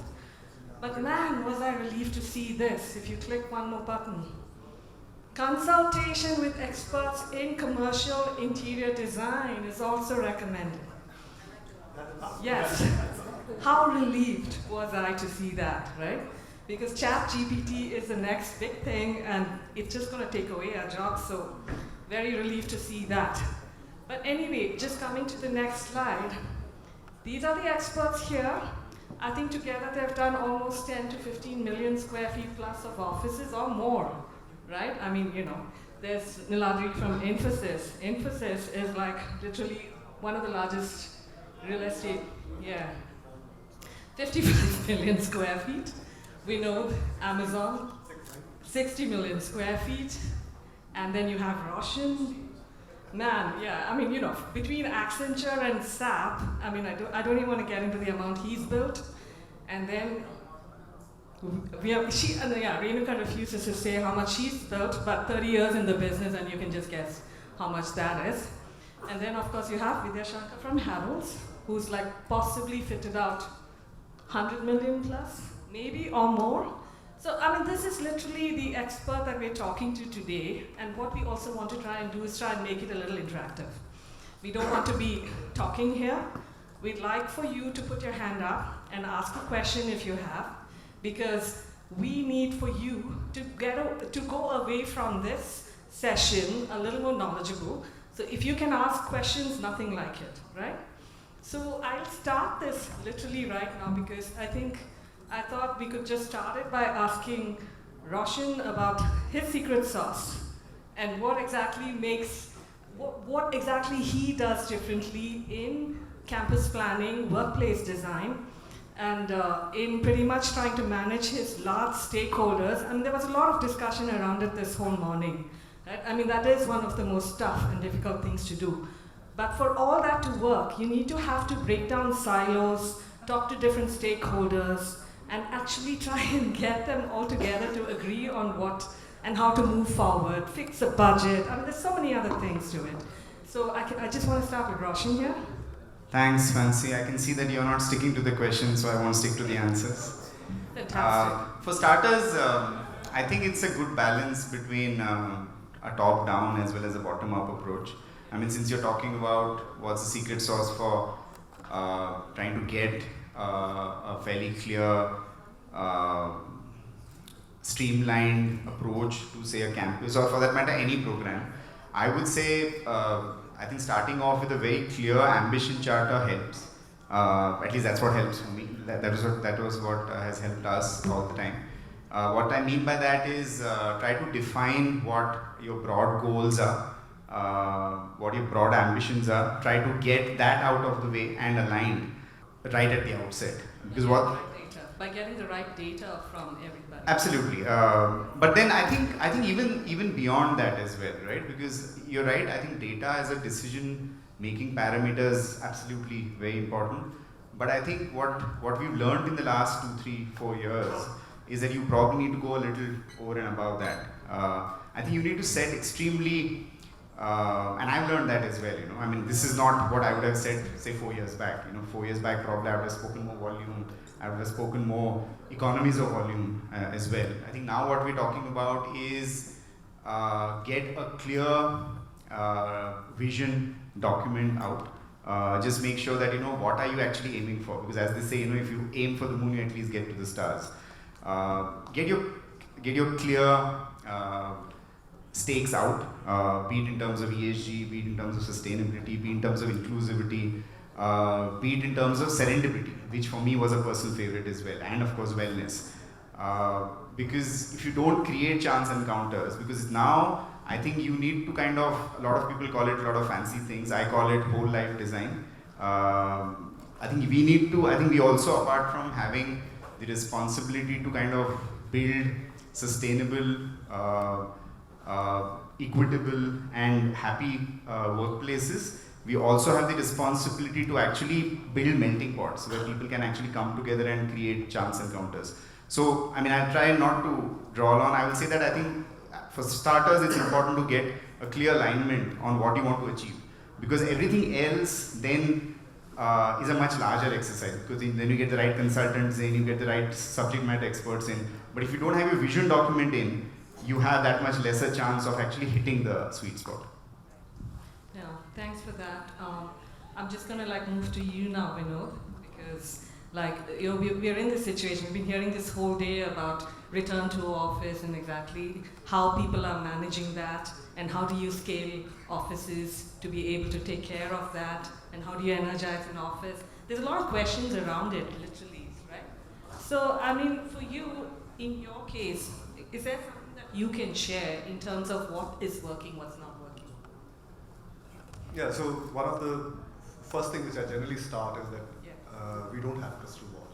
So we don't have a crystal ball which can really predict how things will work. So what the approach we use generally in the current state of return to office, or RTO we call it, is that we try to keep things very simple. We really want to see that our offices, which were generally closed for some amount of time, when we open it, how ready it is in every aspect. The smallest thing, whether it's a process, whether we have hired so many new people who have never come to office, how do we make sure that we welcome back and all this stuff. But I think more importantly, we have also built a lot of offices during this phase. So we really don't know whether it will really work or not. We're just taking a punt on it and then trying to see whether this really clicks. Few things which we have done some changes is on with a brief return to office. We have seen that the utilization of collab meeting room have gone significantly high. If I have to just share numbers within this room, we are hitting anywhere between 40-45% RTO, and our meeting room utilization is much higher than pre-pandemic. So literally, we're seeing people are coming to office to meet, and they don't want to come to office to do just emails, right? So we are seeing a huge demand on collaborative workspaces, and today we have data with sensors and other things which we are using to see what's the right utilization of that. So what we've done is that we've bumped up the ratios which we were using pre-pandemic and what we are doing now. That's a very basic step which we have done. We are doing experiments globally. What we try to see that we create a space which we give it to business teams and learn from them how they're using So that any space. challenges there? Because I think just recently we were reading up on this particular article, and they were talking about the fact that people come to office and the 50%, and the business groups are such that where they're placed, the rest of it is empty, and they are sitting in a corner where, so the energy is not there. So how do you manage this kind of challenges in the office? It's for us, one thing which is good is that our capacity is lower than our headcount. So one of the good things which we are seeing that we have a good density whenever people come to office. In certain places we have a good density.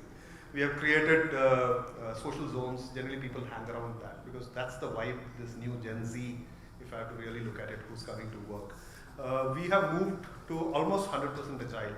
That means the entire office is yours. So you just sit wherever you want. We all talk about collaboration, but if you really see some data point, more than 30-35% people want to do very focused work, and in an open office environment it gets very noisy and disturbing. So these are things which we are learning, and we probably try to do the designs in our coming projects in that. Again, I want to pause here to see if anyone has questions. Because our last panel discussions we come to know, construction may not be work from home, but for software, options is open. But how we can make them to come to the office, return to the office? how you people are pushing for that. Okay. So I can't give an answer on how we can do it, but there are certain diktats which a lot of companies have done it. Peer companies have, as CEOs and all, have given a direction. In our company also, you would have seen in the media, we have a diktat coming in where starting 1st of May, we are asking employees to come 3 days a week. That means there will be hybrid. Now, what works for us may not work for many other companies which are in the system, because there's a huge spectrum, right? The business goals are different, at the starting points of those businesses are different. So what works for them may not work for us, and what works for us is vice versa. So what I'm really thinking, the philosophy which we use is we are trying to drive the message to team members that yes, individual work can happen from home. But we are part of an ecosystem which is driving future work, future innovation, and that's where we need people to come together.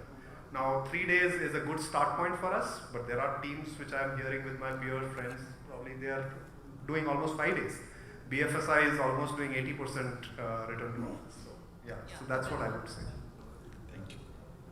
So now I want to try and direct this at Niladri, because look, Infosys is a company that's like huge on sustainability, and they've done a lot of work in terms of like having to go green. I mean, they've been doing it for so many years. It was driven top down, pretty much everything, because I was part of some of the projects, and the amount of effort that goes in is huge. Just wanted to take, understand your thought on that, because also the fact that even though like 10 years back you were talking about millions of square feet with ODCs, just about 4 years back there was like a huge transformation about the way you were doing your office, correct? And then if you can share some insights there. Yeah, thank you. Good evening all. Happy to be here and discussing this. Thanks Fancy for asking this question. So if you look at sustainability or the climate action program, or you are right now people are talking about ESG, environment, social and governance part of it. It is driven from the top because you have to look at that as a corporate citizen. What's your value? What's your purpose in the company? So if you are working in a society, if you do not give back and you do not create that opportunity in the society, and you do not take care of the society in terms of the sustainability of the climate, whatever you are consuming, and if you do not give back, so that the purpose is not fulfilled. So as an organization, we always believe in that what we do, what we create is sustainable. So every aspect of our thought process, whenever you create any space, we add any space, sustainability is the first part of the discussion. Like we look at that, our thought process that how we can reduce the consumption. What are the steps we need to look at that, how we reduce the demand. So that is the approach, like from the electricity, from the water, the waste you generate. So the approach is about taking it to that we do not create an additional impact to the climate. Because I want to add this, because I did have this little bit of an interaction with Mr. Murthy on toilet design. And the first thing he said is, if you can have toilets in your flights that don't use any water, you can definitely design toilets here. So with zero water use, and we were like literally puzzled. So if you look at, we define like our definition, like we define our standard, like we say that we'll consume only 25 liter per person per day, where the NBCC or standard talk about 45 liter or 50 liter. We'd say that we'll design our offices that will consume only 20 to 25 liter.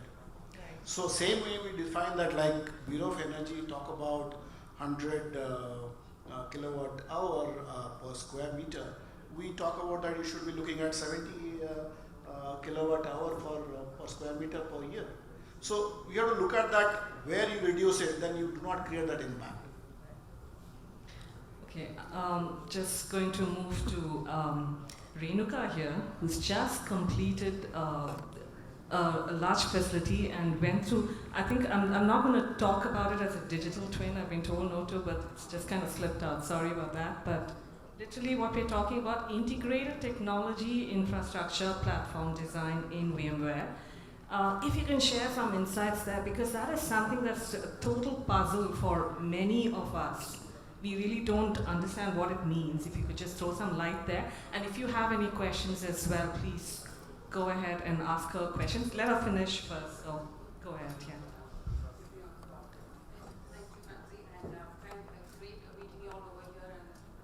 the ITP team for connecting, bringing us together. So integrated technology platform that we are talking about is, I think the need came from the fact that we did have some projects that were going on simultaneously, and the important thing was the data that was lying was in silos all across. And if you're looking at when we were looking at changing the designs in 2018-19, and we were talking about being more agile, that will work only when technology goes hand in hand. Because if you're talking about being flexible, agile, at the same time creating an impact, experience, and also being efficient and measuring all your efficiencies, all of this can go hand in hand only with technologies. And that is where we started getting into the technology world. And me being on one corner of it, not knowing what I was getting into when I knew only just 10% of it, and trying to see that what was the entire game all about.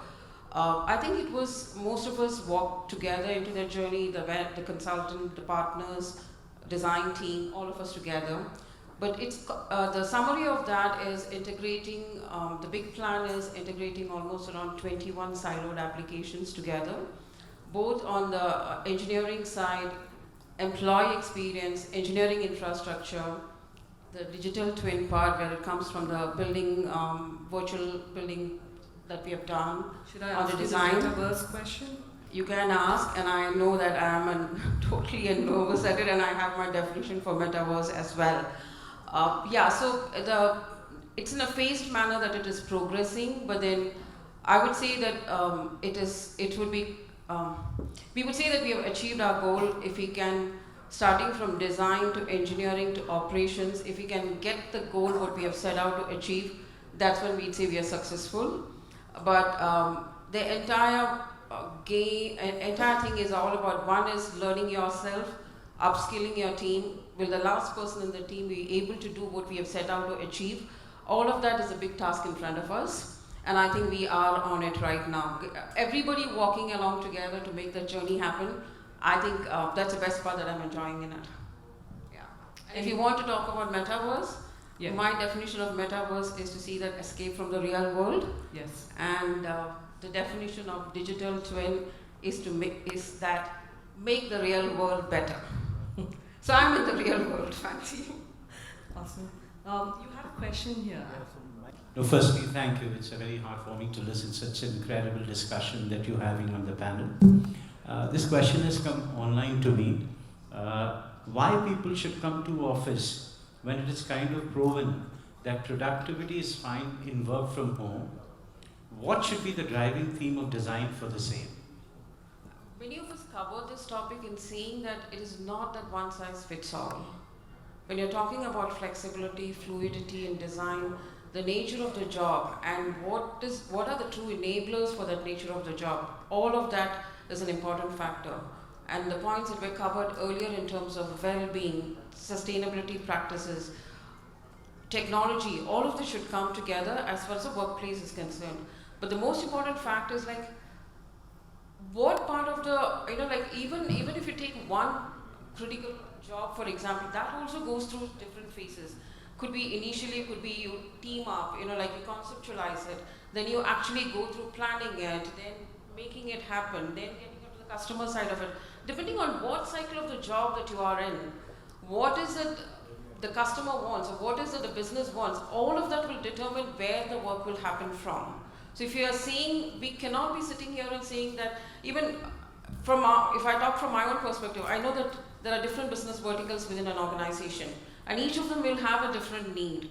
So I would say that it's definitely like from where Jaggi and from where the last panel came in, it's definitely not one size fits all. And what are the true enablers for the business to move the needle? I think that's what we should be focusing on.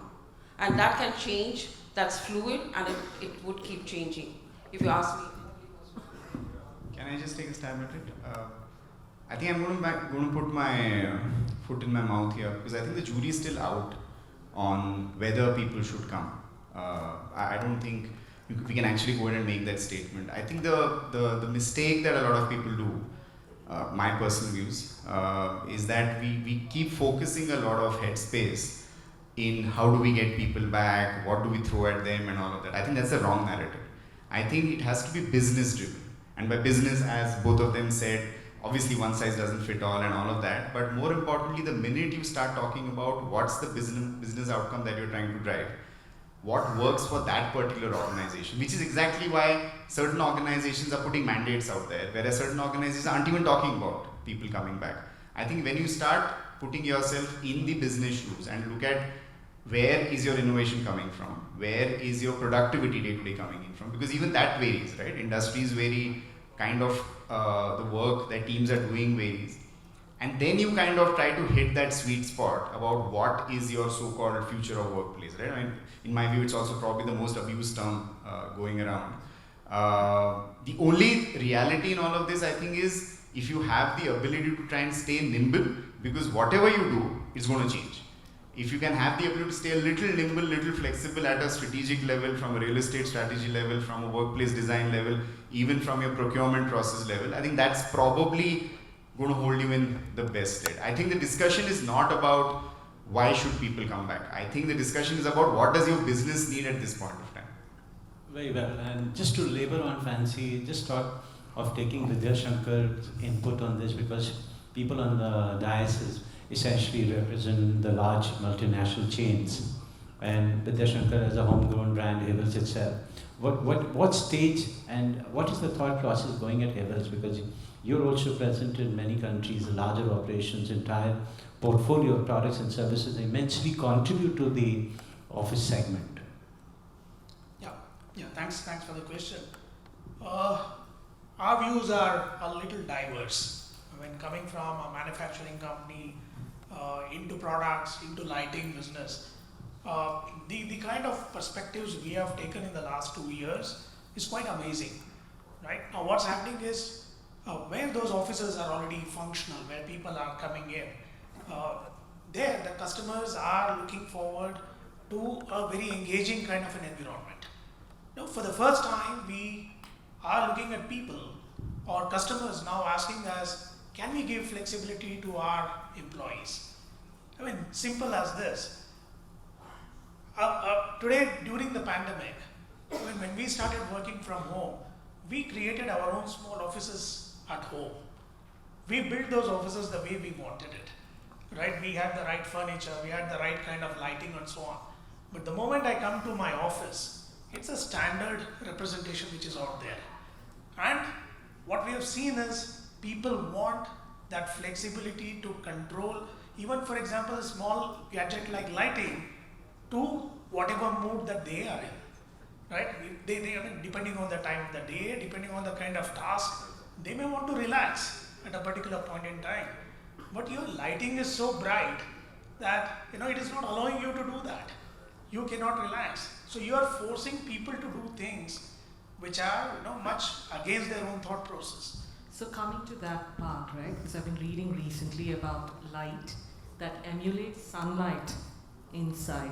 So do you have some kind of technology like that you've developed? Because they're talking about a bulb that actually has the same health benefits as you standing out in the sun. It's called Good Light.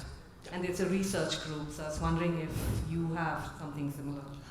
I mean, see, today, emulating, as my colleague even presented during his session, mirroring natural light is what every lighting company is trying to do, right? In terms of giving the same environment. I mean, look at this place. We have no chance of even seeing natural light. We are completely cut away. Whereas our body cycle is completely designed around the natural light.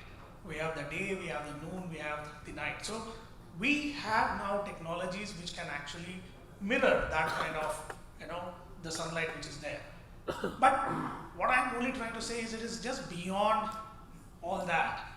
Today, employees, when they come to office, they come with a lot of stress, right? Their own family stress, personal stress, and so on. Can my lighting help them even reduce that stress? Can I make this lighting as a little glare-free? Can I give them a lighting which is a little bit more volumetric? I was in one of the offices in Bangalore just yesterday.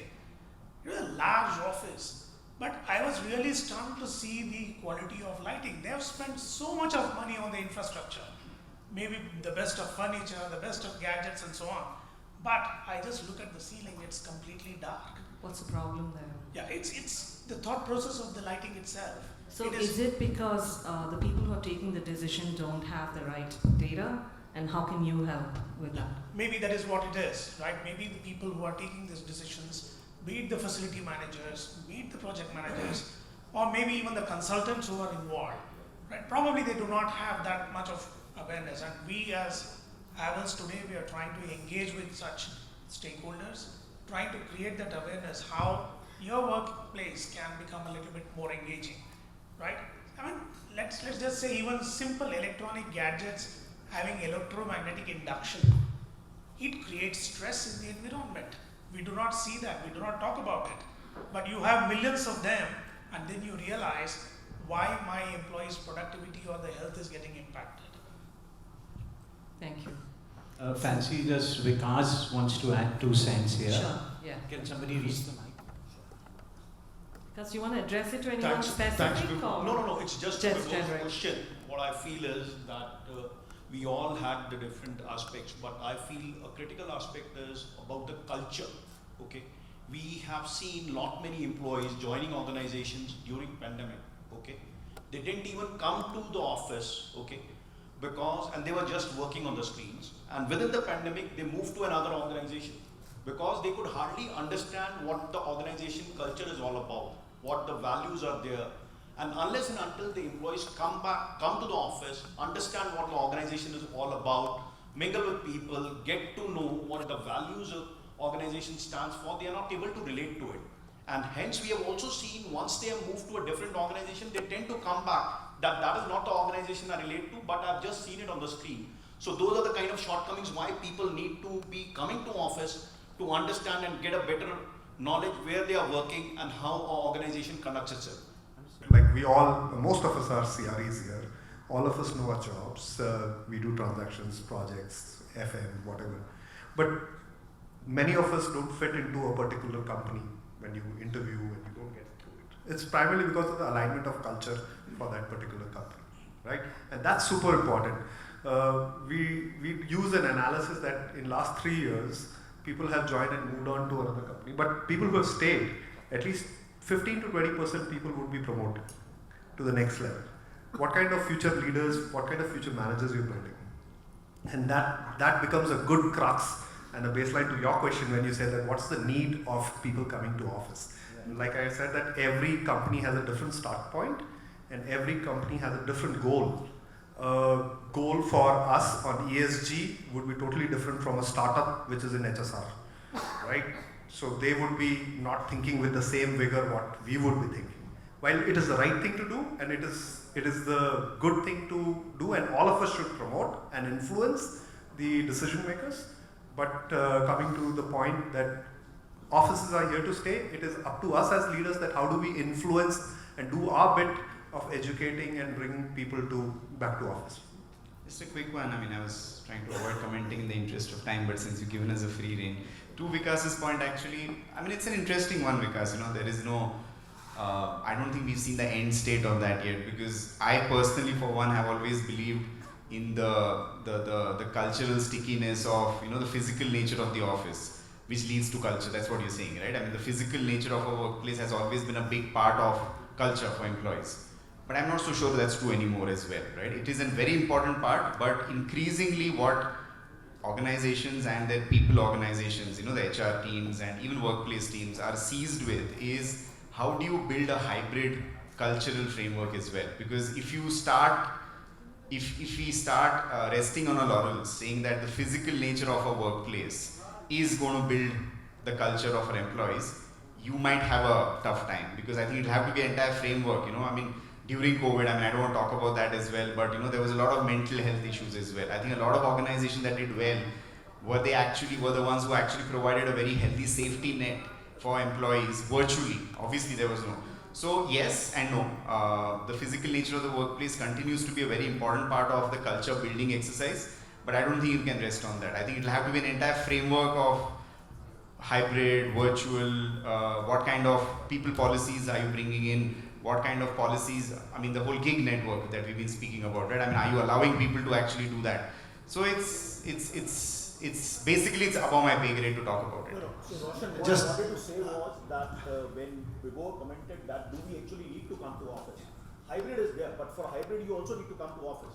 So being away from office is not the solution. It's basically, Yeah. how we get confused is it's hybrid, it's not. No. So it's not, see, being remote is not there. At least coming to office, once you get a hang of it, interact with your colleagues, your friends, your peers, you will understand what it is all about. But unless and until you come to office, you will not feel that. I think just to add on that, I This think we're makes still the debating HR a lot role of, also. I think the earlier panel also debated about, you look at a challenge or you look at an opportunity. So how you look at it. Every organization have their own challenges, every organization their own way of working. You have to find out what is working for best for you. I think we are still debating about it, but you have to find out that what is work for best for you. I think in all of this, I think, Rashmi, you should introduce an CHRO person for sure. I think the role of the HR person is very imperative here to throw sense. Because last week we were talking on a manufacturing future of factory in Bombay. And one of the ladies from the HR perspective from Godrej really threw an amazing light. And I think Vikas, your attention, it wouldn't have been possible without the HR to achieve these milestones. Absolutely. Couldn't agree more. I'll reach you, sir. Can you please identify yourself? Tapan. No, this for the interest of everybody. Hi, I'm Tapan Majumdar from ITC. See, all this forum that I see, I have got a personal take on this. There are all decision makers at senior levels talking about people should come back or not come back. The people who we are struggling to come back or not come back, they are not represented in any of the forums. So it will be very I nice. differ there. People have an opinion. No, because I'm they are talking driving. I'm talking about such forum where the voice that we are hearing are all same voice. But maybe in future what you're talking about, some diverse voice of people who do not have such designations but can have a voice. It's not about designation. It's about people at.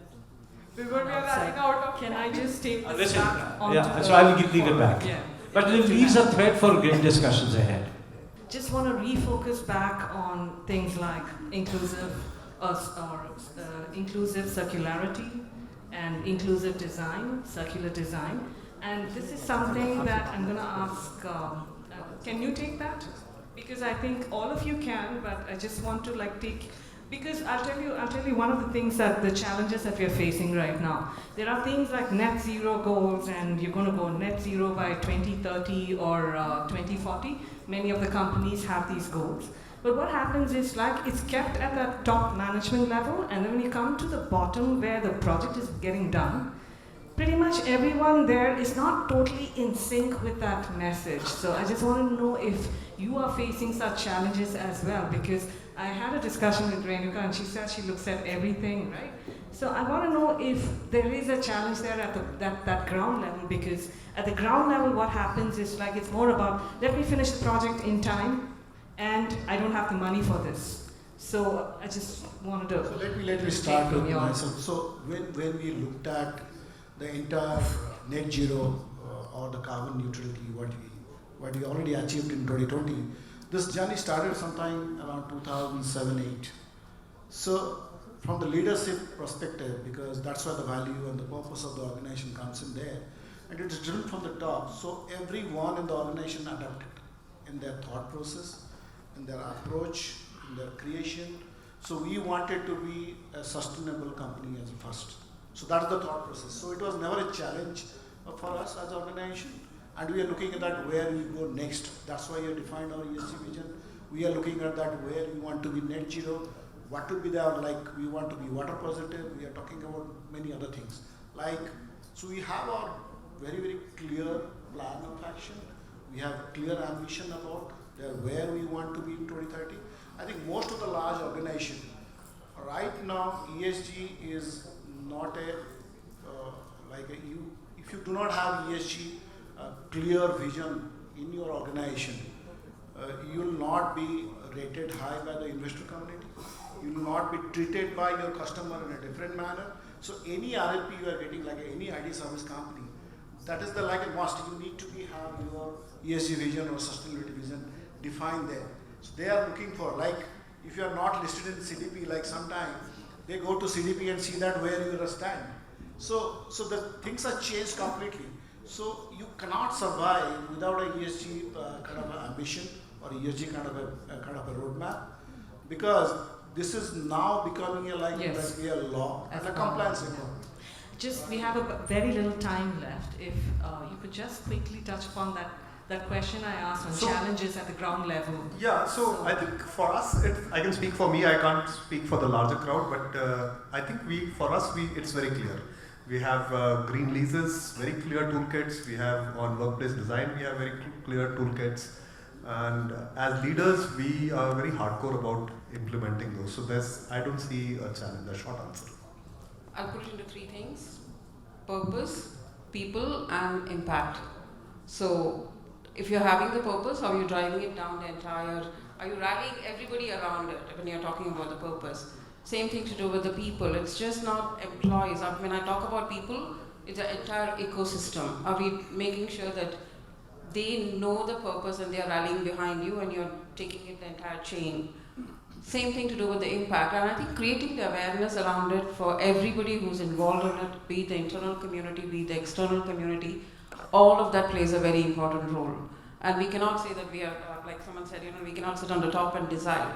Are we able to take it to the last person, or we have to adapt to make it happen? In short, you're paying it forward. I think whatever we are doing, we are paying it forward. I think if you get that big picture, I think that's what makes us take the journey ahead. Okay, just between you, if there was this budget that you're crossing and... I'm too preoccupied with the sheepish grins that Rashmi is I giving. know, she's you want to pick up a tile that's $30 or take care of the planet and pick another one for $100.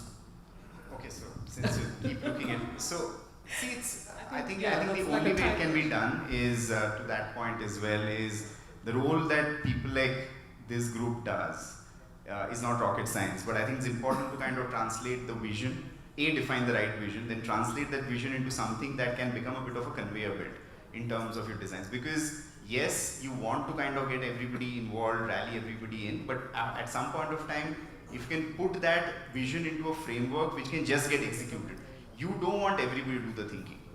If you start giving everybody to liberate the thing, so the only reason why people like us exist is to try and define that ambition charter and then convert that into a manifestation which is like a framework, be it designs, be it BOQs and all of that. Then it just kind of happens, right? And you look at from a perspective of not from the budget while creating this, you look at the total cost of operation. You look at that, if I do this, what I am doing in terms of climate and in terms of my operation. So you look at the PCO.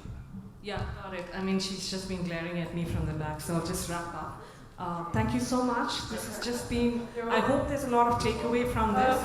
I did ask ChatGPT about that secret sauce and we got a lot of info, but I hope there's a lot of takeaway from this fantastic panel. Thank you so much.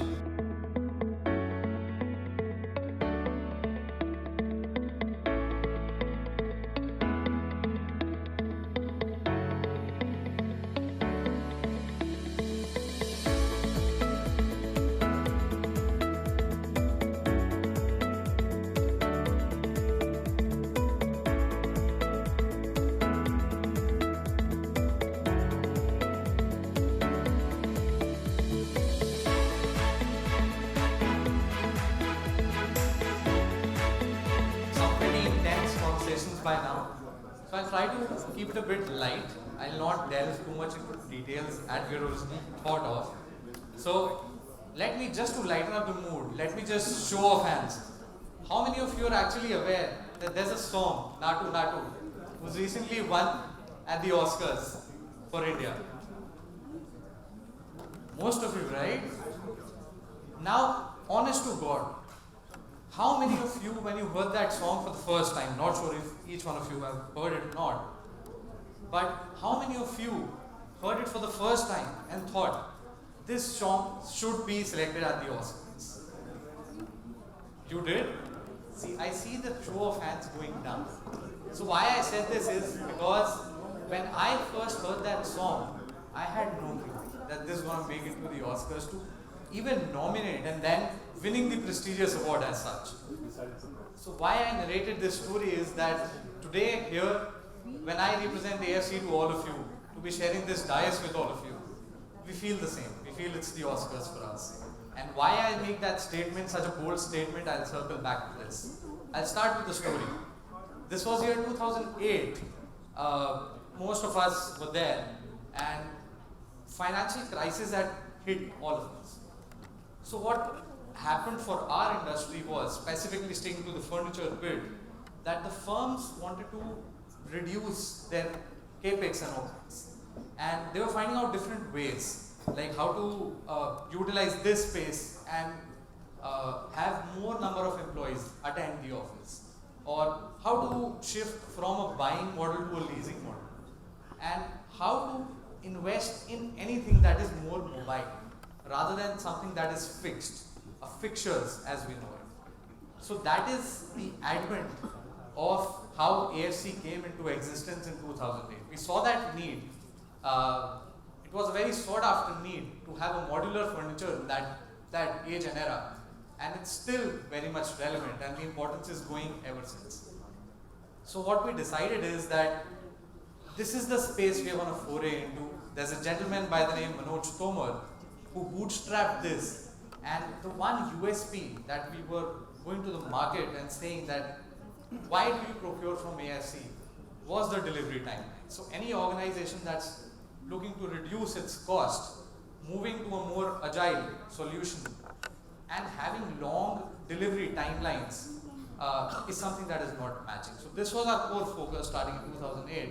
And how the story goes on is that starting then to now, last year, I'm very proud to announce this, that we have recently acquired the B2B brands from Wipro Furniture. So this journey, the whole journey, wouldn't have been possible without each of your support. And up till now, why we stand here, why I'm telling you about AFC, there's a reason to it. So we've been doing sustainable green manufacturing since day one. Way before this was, the fad, the topic of the recent times, post-COVID and things like that. From day one, the goal was very clear, that whatever we manufacture, little or more, has to be manufactured in India. We did not know there's actually going to be a policy where our Honorable Prime Minister will start promoting that Make in India has become a theme now.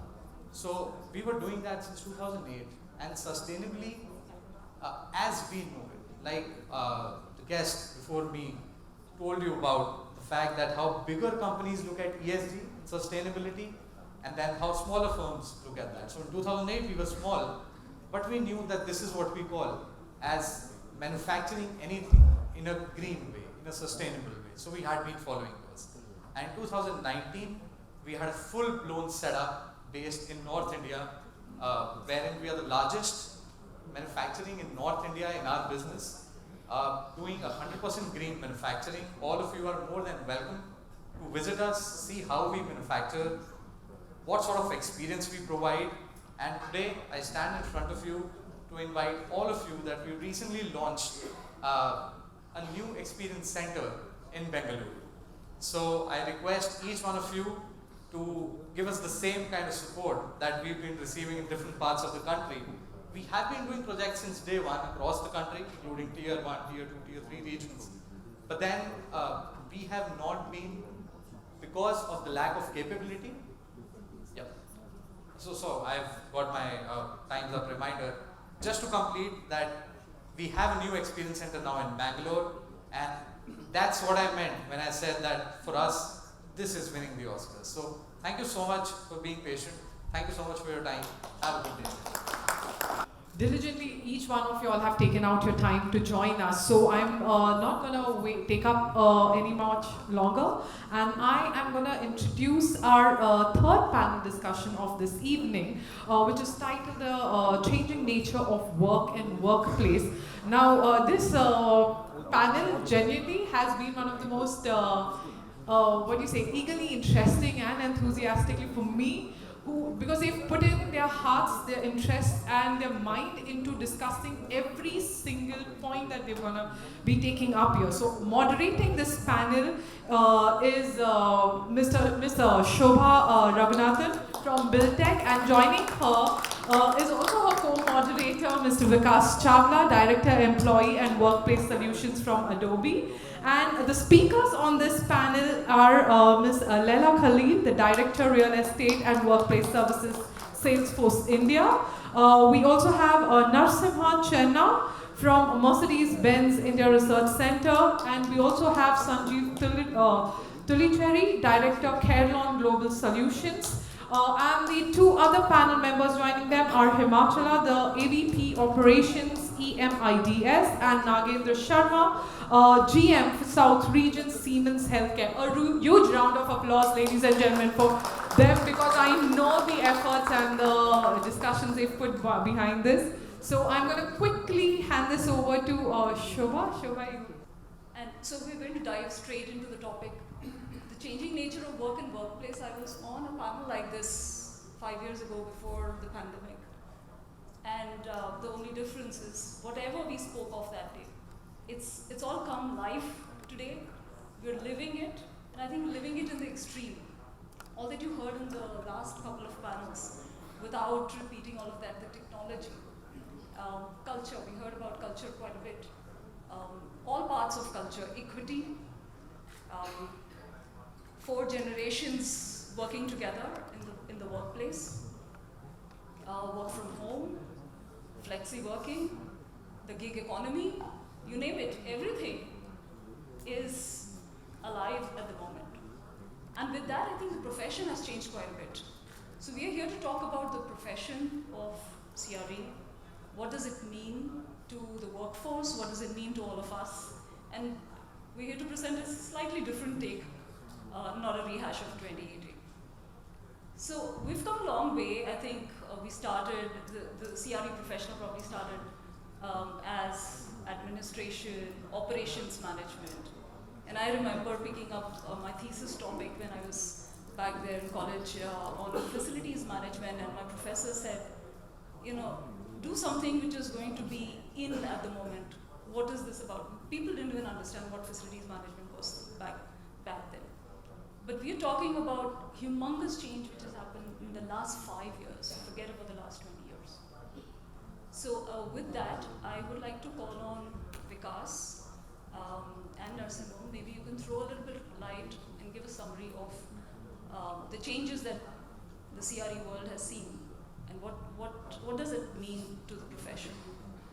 The workplace and the corporate real estate has been changed from the day how we are operating from last 5 years and right now. A lot of changes has come because of various reasons. One is the recent pandemic issue, what we confronted. So one is remote working place. So many companies are allowing employees to work from home. So this made a shift in the demand, reconsidering whether workplace further required or not in the future. And second is flexible working place. Since the remote working space is more common, many companies are taking their space through shared services, co-working spaces. This also made some of the companies really, they want to having a big infrastructure or continue to work in this infrastructure. And third is the sustainability. Last 5 years back, just we heard about only EHS. But now ESG is the one of the buzzword. And many companies are going for the ESG goals. They want to prove that BST is one of the important aspects for their future. And that's the reason many developers also spending a lot of money on developing these sustainable infrastructures where more energy efficient and comfortable workplace. And health and well-being, this is another aspect after pandemic hit. Many MNC companies are spending huge amount of money restructuring of their air conditioning system, introducing the indoor air quality, real-time monitoring, There are so many changes they brought in. And finally, the design innovation. Design innovation is the one of the major recent innovation. If you see 5 years back, we used to provide only video conferencing system for the 12-seater meeting room or 20. Right now, we start giving from telephone booth onwards. So many companies are investing so much huge amount of money on the infrastructure, bringing the technology, and to meet the current requirement virtual meeting. So these are some of the disruptions, changes which I foresee. That's the thank you. Thanks Shobha, and thanks Narasimhan for the great insights. And as we have seen now the last two panels which threw some light on what are the trends, what are the changes happening in the workplace. If you were to take a holistic look, the journey has been great, but then the kind of disruption what we have seen over the last 3-4 years, typically the 3 years since the time COVID set in, it has been immense. We never thought we will be reaching this phase or where we are today. And then the buzzwords are, like we said now, flex, health, well-being, and being empathetic to the employees' needs and requirements. That's the key. And any organization which is looking forward to make an impact or excel from where, or they get the best out of their employees, need to be sensitive to these needs, to these requirements of the employees.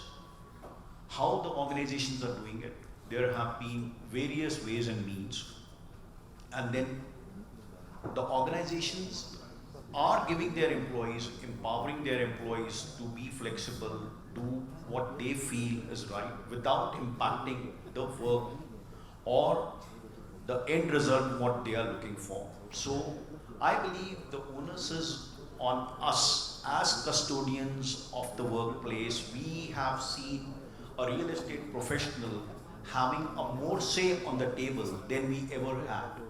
I would say if the early 2000s belong to the HR world, which still do, over the last 3 years since the pandemic set in, we have been an integral part of those emergency response team discussions. We have been involved in those meetings. We have a say. And supporting the employees while they were away, not at the facility also. So the home turned to a workplace. We have been very instrumental in playing those critical roles where the impact of the organization can also be felt while the employees were not physically present in offices, working remotely. So all of us, the kind of roles we have transitioned or now evolved over a period of 2 years has played an integral role in where our organizations are today. However, now since we are wanting the employees to come back, it's not easy for us to ensure that now we get them. There is a transition path we are adopting that you were not working at all, say around a year back. Now we want you to come back. What all we can do to facilitate it better. Getting all those elements, what they used to enjoy within those four walls of their homes, within the office. But there are certain elements which are not under our control, something like the commute time, something like spending your time with your loved ones, because that is something an employee has to now compromise with. But then let's also understand, like I mentioned during the last session, the culture. Culture aspect is more critical.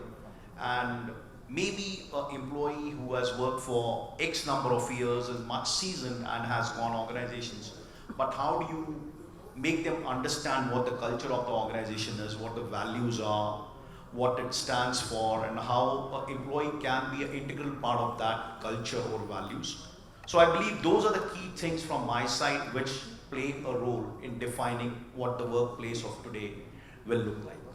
We were talking about the disruptions, right? So I would like to talk a little bit about digital disruption than the physical disruptions. So most of us are in facilities management industry from the beginning, right? So what were the facilities management professional called earlier? Admin managers, right? So anything that was not part of any of the departments in an organization was under admin. So that was the perception of a facilities management professional or a admin manager at that point of time. So today, what are we called as CXOs, Chief Experience Officers, and Workplace Experience Management. These are the words that we are talking about, right? So that itself is a huge disruption. So we are, part of the C-suite panel in an organization where we make decisions on behalf of the employees. So two things, on this. One, when we are starting the projects, there is a huge digital disruption now. So I'm part of Siemens Healthcare. So I build a lot of these AT, MRI labs. So earlier what we used to do was, we used to call a consultant who used to come and look at the workplace and then design the workplace for us. But today, so I have a trained BIM professional, building information model system professional, who actually puts the equipment in the layout, and he shows me that this is the space that is required for me. So that's again, saves a lot of time, and it saves a lot of money for us as well, right? So that's our part of projects and designing part. And when it comes to operations, so today my entire cafeteria is totally digitized, and my entire transport operations is digitized. Sitting at the workplace, employee can order their foods, and when the food is ready, they will get a notification. They just have to go and pick it up. And the same thing goes for the transport operations as well. The food applications have gone to another extent wherein it tells the employee that yesterday you ate vada pav, so that was so much of calorie, and today do you still really want to eat that? You might have to think about some healthy option. So this is the kind of disruption that's happening in the industry, and this is there's a huge sea of change in the last couple of years in the facilities management industry. Thank you, Nagendra. Actually, you summarized it very beautifully. So the shift has been from rather taking care of facilities to taking care of people.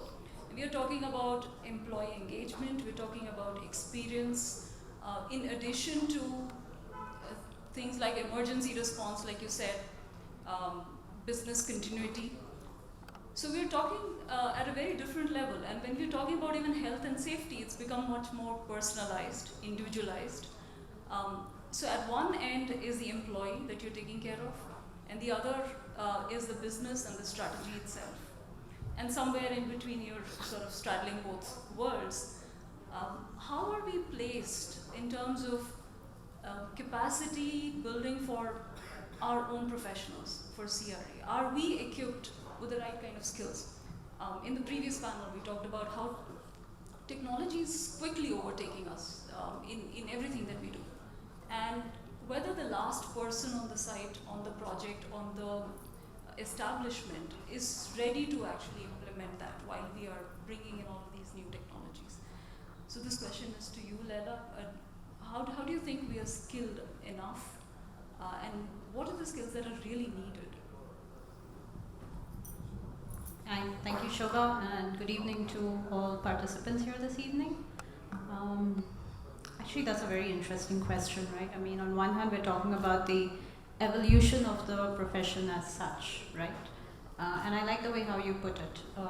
From taking care of the facility, we're now taking care of employees. And even if you look across the various support functions that exist, in spite of HR continuing to play a very critical role, I think when it comes to employee well-being, experience, and the overall sentiment that they carry for the organization is on the shoulders of the workplace or the CRE function. And this is my personal view. To be honest, I think there's not much impetus or focus being placed on training professionals. I can take this back to 3 years ago. I think it was 3 years ago when the pandemic hit us, right? Almost overnight, the CRE professional had to multitask. They had to take on a new role, whether it was supporting business on continuity plans. We also ended up becoming a logistics partner for the company, right? Because we were shipping all the IT assets. And a host of other things as well, right? Even organizing vaccination camps and things like that. And I don't think and I can also throw this question to the folks, the fraternity that's gathered in this room here. I don't know how many, got some sort of a training on how to manage that. I think it was just like sort of automatically assumed that, you are in the profession of managing people, so you should perhaps just automatically know how to do it. As somebody who is leading the function and leading the team, I think these are skills which, to some folks it comes like, very naturally, but for many it has to be a thought process. And also some of the words and concepts which Vikas introduced, right? It's about like, being empathetic. It doesn't come very natural to many. So how much of a concerted effort is being put into training? I mean, my personal experiences, it's not been much. It is left pretty much to the individual to show that, to demonstrate the necessary, urgency to sort of coordinate across all these various functions. And again, that requires a certain skill set. I think this is a gap which we should identify and learn to address. I think it will only help the community respond better. Because we're not only providing a service to our workforce, we're also helping businesses maintain that productivity and to meet their targets at the end of the day. And so my personal take is that we definitely need to address this as a gap and see what sort of training programs can be put in place to manage this part.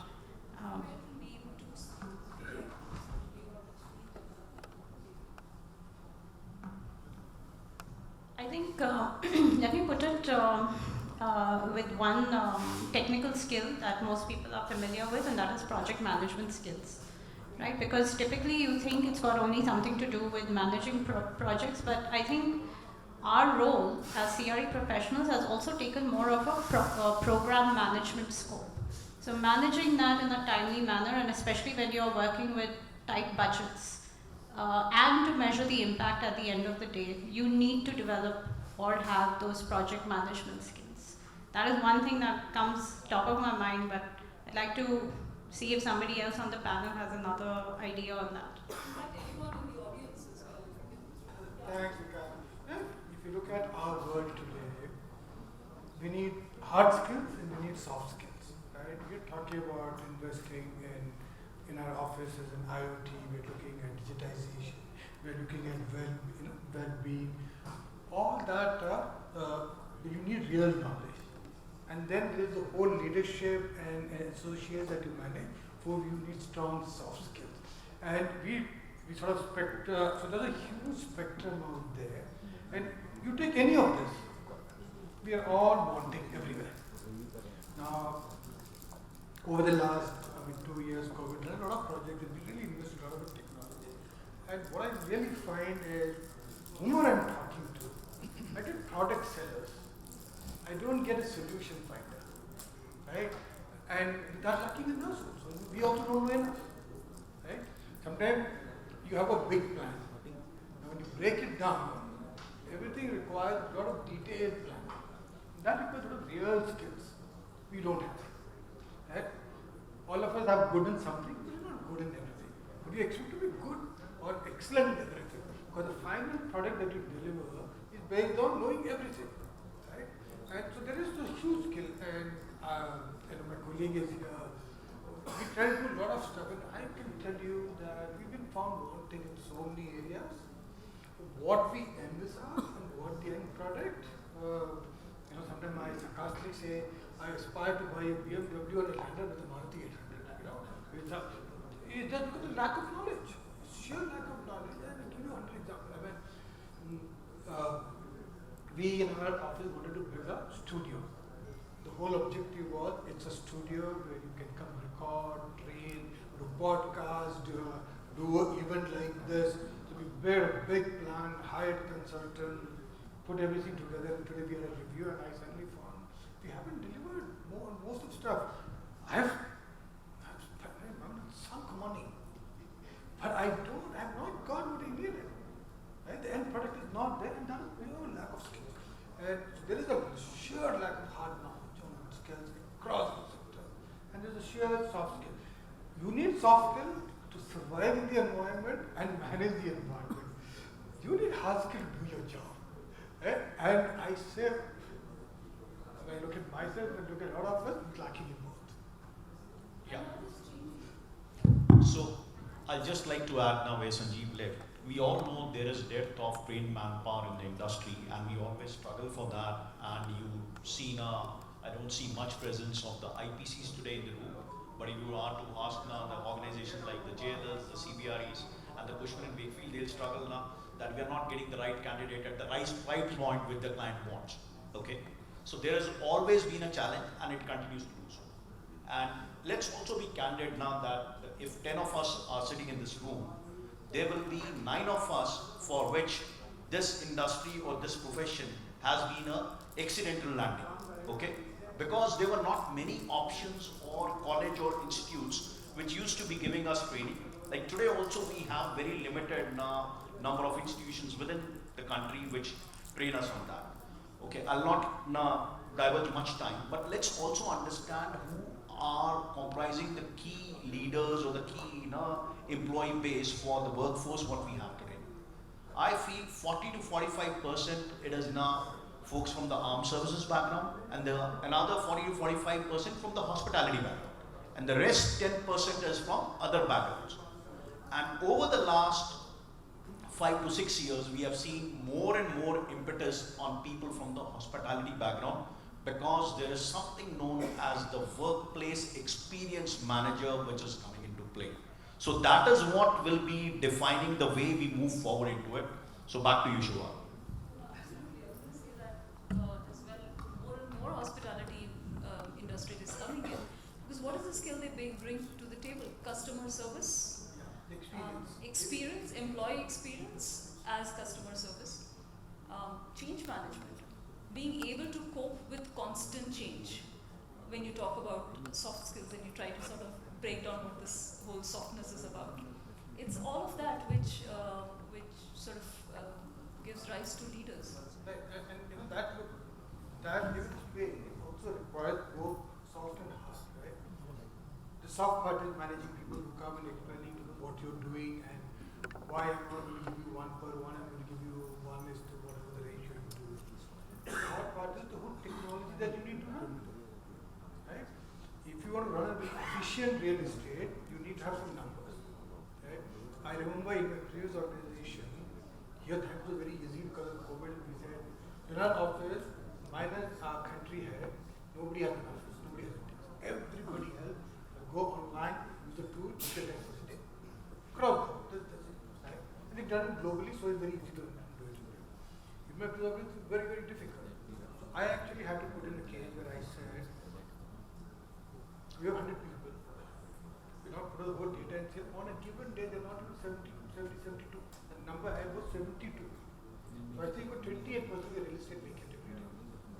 Right? And I said, if you were to do a max, if per square feet is 100 rupees, for easy calculation, if you've got 100,000, you're spending 10 million. Whereas you need only 72, it would have been 7 million. Right? Or 700,000. You got 28% savings if you just do that. Right? So we did some maths around it and we sold it at 80%. So you need some real hardcore, I know it's got hard skill. You need to know this subject. You need to know it great depth. Right? And that is not there. Very blunt out there. I think I'll just end it with all the due respect to hospitality members. One knack what they have is they take everything with smile. That's what we have been taught. The guest is always right. So I would like to add on this change management that you spoke about, right? So post-pandemic, suddenly there was a dearth of space. That is what the business segments came back to us and said. They said, we have huge space requirements. We are growing inorganically, and we said, all right. So they said, what's the plan? When are we signing up the new space? So we actually were planning to implement the seat booking app So that's a huge, change management for us as an organization. We are a very traditional organization where, we have decked up our workstations with personalized pictures and all of that. So people are very attached to their workplaces. So moving them from that workplace, that mindset to, booking their seats when they're coming to office was a major challenge. So we took this opportunity when people came and asked us for more real estate space. We told them that, look, we are actually rolling this out now. And you have to book your seats when you come to office. So over a period of time, when we analyzed the trend, we realized that, like Sanjeev mentioned, so the usage of the tool was about 30% or 40%, and we went back to the segments and we told that, look, I have allotted 100 seats for you, and there are only 30 or 35 seats that have been used, and most of your employees are not coming to office at all. So, it was a major change management that we managed, and we went with the data. So that is something, that kind of training or that the kind of skills as a, CXOs or the, corporate real estate heads, we need to assess.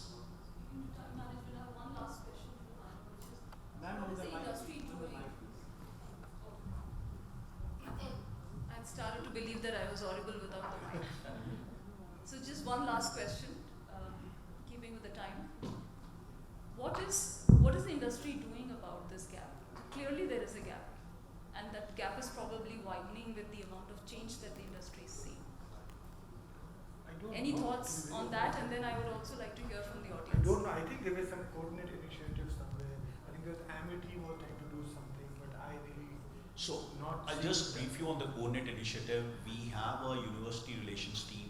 We are looking at all members who are integral part of the coordinate now, their membership base which is there. They can engage. We are trying to build a platform where we can engage with the various universities and colleges, go there, share the insights about the corporate real estate fraternity, let them understand what the options or the career opportunities could be moving forward, and then helping them visualize what their career path will look like if they were to opt.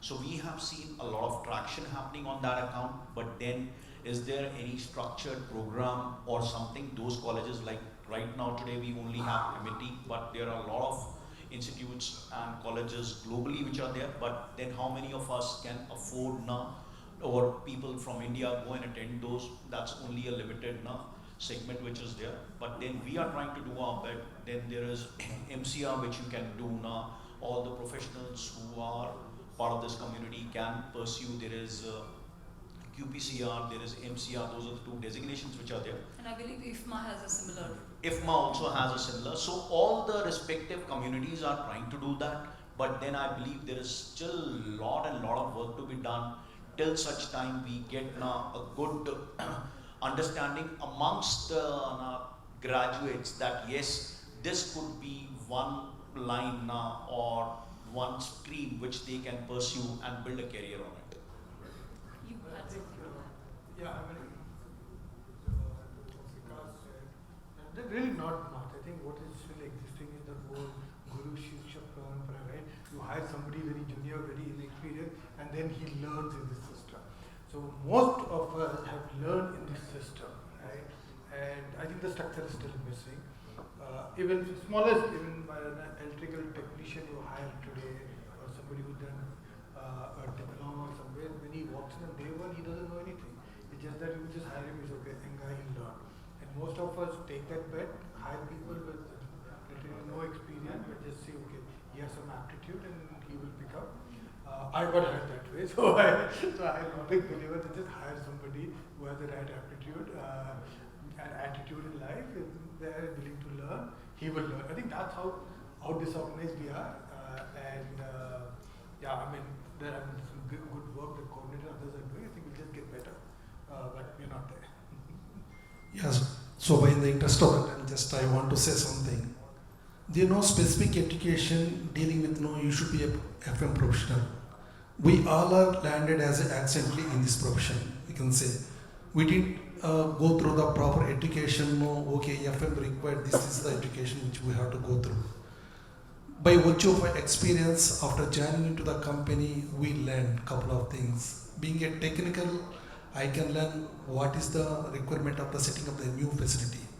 but as a soft service skill person, he knows how to handle the catering, maybe cafeteria management or transport management, all the stuff. But as a being a FM professional, there is a lack of some skill sets, because to meet at current expectation from the business groups and the current generation, I can say X and Y, the demand from them, it is totally changing day by day. So to meet that expectation, even the all FM professionals has to update their skill set. Like he said that no, there are coordinated MCR programs, IFMA programs, there are so many educations are available. At the same time, companies are spending huge amount of money to upgrade our skill set at the employees. And there is a culture of fostering the learning culture within the organization, having the online trainings to upgrade their skill set, which really going to helpful for the employees to go to the next career path. And one or two skills, since you asked, I want to quote here. One is the one skill set, emotional intelligence, to manage your emotions in the facility management, because we wear different hats, different situations, how to deal with the people. Because we may shout on the housekeeping people, at the same time we go and meet my MD, and how to manage my emotion within myself. So these are some of the skill sets we have to learn by virtue of experience, and work with the leadership, we can surely bring that up. Yeah, Shoma, before we end, Himachla, we'd like to have your insights. We have not had your thoughts. I'm just waiting for the last question.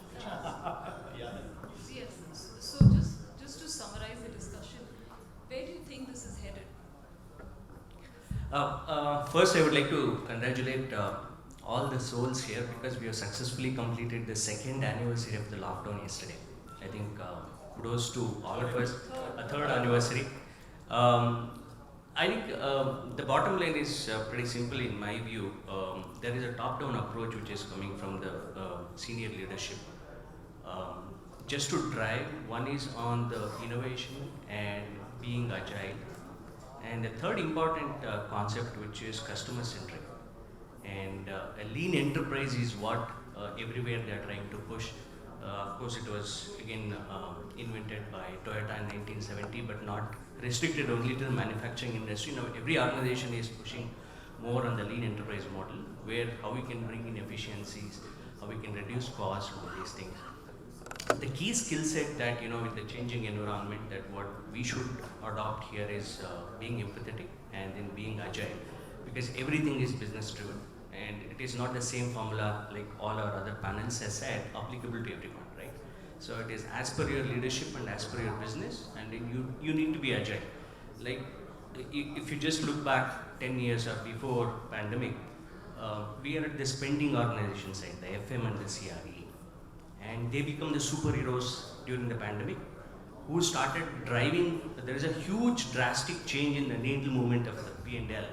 If you just look at it, the cost savings that has happened, we shut down a lot of facilities, we just started driving only data centers, right? And I would like to add one more point. The biggest skill set that what all of us we have learned is, including the housekeeping and the security, they know how to configure a laptop today, and they know how to format a laptop today. And even the FM manager, they know how to configure a router at the employee place. So we are equipped, and being agile got us here. And then, so I would recommend be agile and then stick with your business vision. So thank you. With that, I think we've closed. So Shobha, before you end, panelists. I just now want to say one parting line and then we go for questions. So I would say the changing nature of work and workplace will be defined by how the workplace experience we create for our employees, and the workplace experience will define how the way we move forward. And just sharing an insight from the Adobe ecosystem, there is an institute known as a Drucker Institute, which surveys now every year 250 top tech companies across the world now. And this year's survey, they touch on 10 different parameters, out of which now innovation, creativity, employee engagement, these are the few parameters. So on a global level, we were ranked 15th there overall. But on the employee engagement, we were ranked number 1 globally. So, and myself and my teams are responsible for about 1/3 of the population. So you can say there is a lot of excitement within India ecosystem where a lot of companies, and I'm saying now there are a lot of companies like Adobe which contribute to it. So let's continue to lead from the front and then be part of it and make our presence count, because now what I'm hearing is the West is looking to the East to what all initiatives, what all programs we are creating for our employees and take a leaf out of our book. Thank you so much.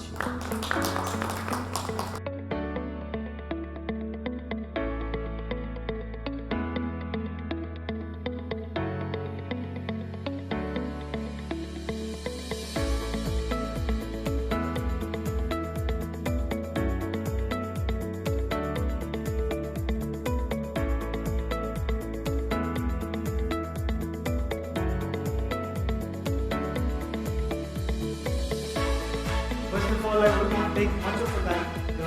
We'll quickly have a round of presentation. And I don't want to stand between the lip and the bottle for sure, right? So let me begin by saying that, by thanking everybody to be here in this August gathering, to listen to us, of course, for a quick, short presentation. So Hafle, I'm sure as a brand, everybody would know the brand Hafle. So quickly, let me move on to the slides. Let me tell you that Hafle has turned 100 years this year. So we started in 1923, back in a place called Nagold in Germany, and this is our 100th year in the making. So let me quickly move on to the slides. So just to take you on a gist of what Hafle is into as a brand. So we are present in we have about 38 foreign subsidiaries, 10 sales offices, 8,100 employees worldwide, right? And then we have manufacturing units majorly in Germany and Hungary, right? And then we have delighted a lot of customers across the globe. And right here, where we are, so in India, so we turned 20 years in South Asia. Let me begin from there. We have a regional office in Mumbai, followed by head offices in Mumbai, and followed by a lot of regional offices across India, 10 to be precise. So we have our presence all across South Asia. So we have our presence in Bangladesh, Nepal, Bhutan, Maldives, Sri Lanka, and of course India. So we have about 200, I would say, touch points in terms of distributors, and about 200 franchisees and 5,000 dealers across India. So what are we into? I'm sure many would know the hardware part of it. So the whole idea of addressing this particular session is that other than hardware, what can Hafle do in a given commercial space, right? So let me begin by saying, of course, the door solutions, which is the hardware, and then we have the sliding solutions, which you will find, being applied all across, both in residential as well as commercial. We have automatic door solutions and mobile walls, which is the sliding folding partitions. Of course, I'll touch upon it when I go into it. Furniture solutions, which is more towards the hardware for the furniture cabinetry that gets made in a commercial project, and kitchen solutions that includes the complete kitchen hardware. Appliances is again a big part of Hafle umbrella, I would say, right? And then the lighting solutions, which we had entered earlier, and we have entered into a part of lighting, which is a very big part, which is the architectural lighting. And then we have surfaces, which are your go-to product when it comes to a commercial, where all you would be able to use it. I'll probably touch upon when I come to that particular slide. And of course, the water solutions. Okay, so let me start with architectural hardware. I'm sure everybody knows that Hafle is a big hardware brand, right? So we can provide hardware not only for timber doors, but I would say for flush doors, glass doors, tile doors, fire doors. So you name a door, you have a hardware in Hafle for that. Then we have the swing doors. This is the age of touchless being the norm.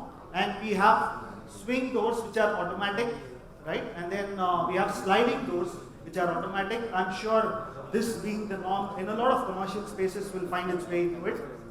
And we also have revolving doors. So the main entrances, right from the entrance to, I would say, every stage of the commercial space. So we've got a solution. Of course, the movable walls. So both glass as well as the MDF. So this is the sliding and folding partitions that we are into. So we also have height adjustable tables, which we had recently introduced for the commercial space segment, where it's a typical sit and stand solution for the long monotony that typically goes into work. Then we have, of course, the kitchen solutions. So kitchen solutions includes the hardware completely, I would say, for the kitchen part of the house.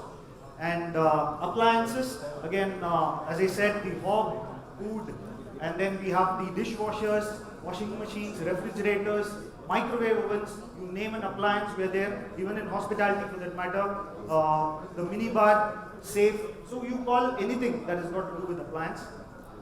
And then this is a very interesting part called Lux. So Lux is a German brand within the Hafele umbrella, where we had introduced for the furniture fittings, typically in a retail space, or for that matter, even in a residential space. And architectural lighting solutions, again, this is something that we had just launched probably about 5-6 months back, where we can look at having downlighters, drivers for the downlighters, and then wall washers, wall grazers, so anything to do with the architectural lighting part and not the decorative part. So that's something that we've recently launched. And this is the last and most interesting part, I would say, is that these surfaces.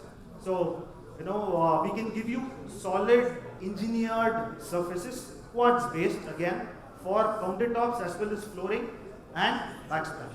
So these are probably the bigger solutions of Hafele. And thank you so much. My time is up and I'm on board. For each of you coming here today and participating in this and spending your time with us, it means a lot to us, and it means a lot to even the speakers who contributed their hearts in and their minds and their insights, everything that they kind of streamlined to put it across to you. So thank you so much to each of my speakers. I hope you all have a great time networking.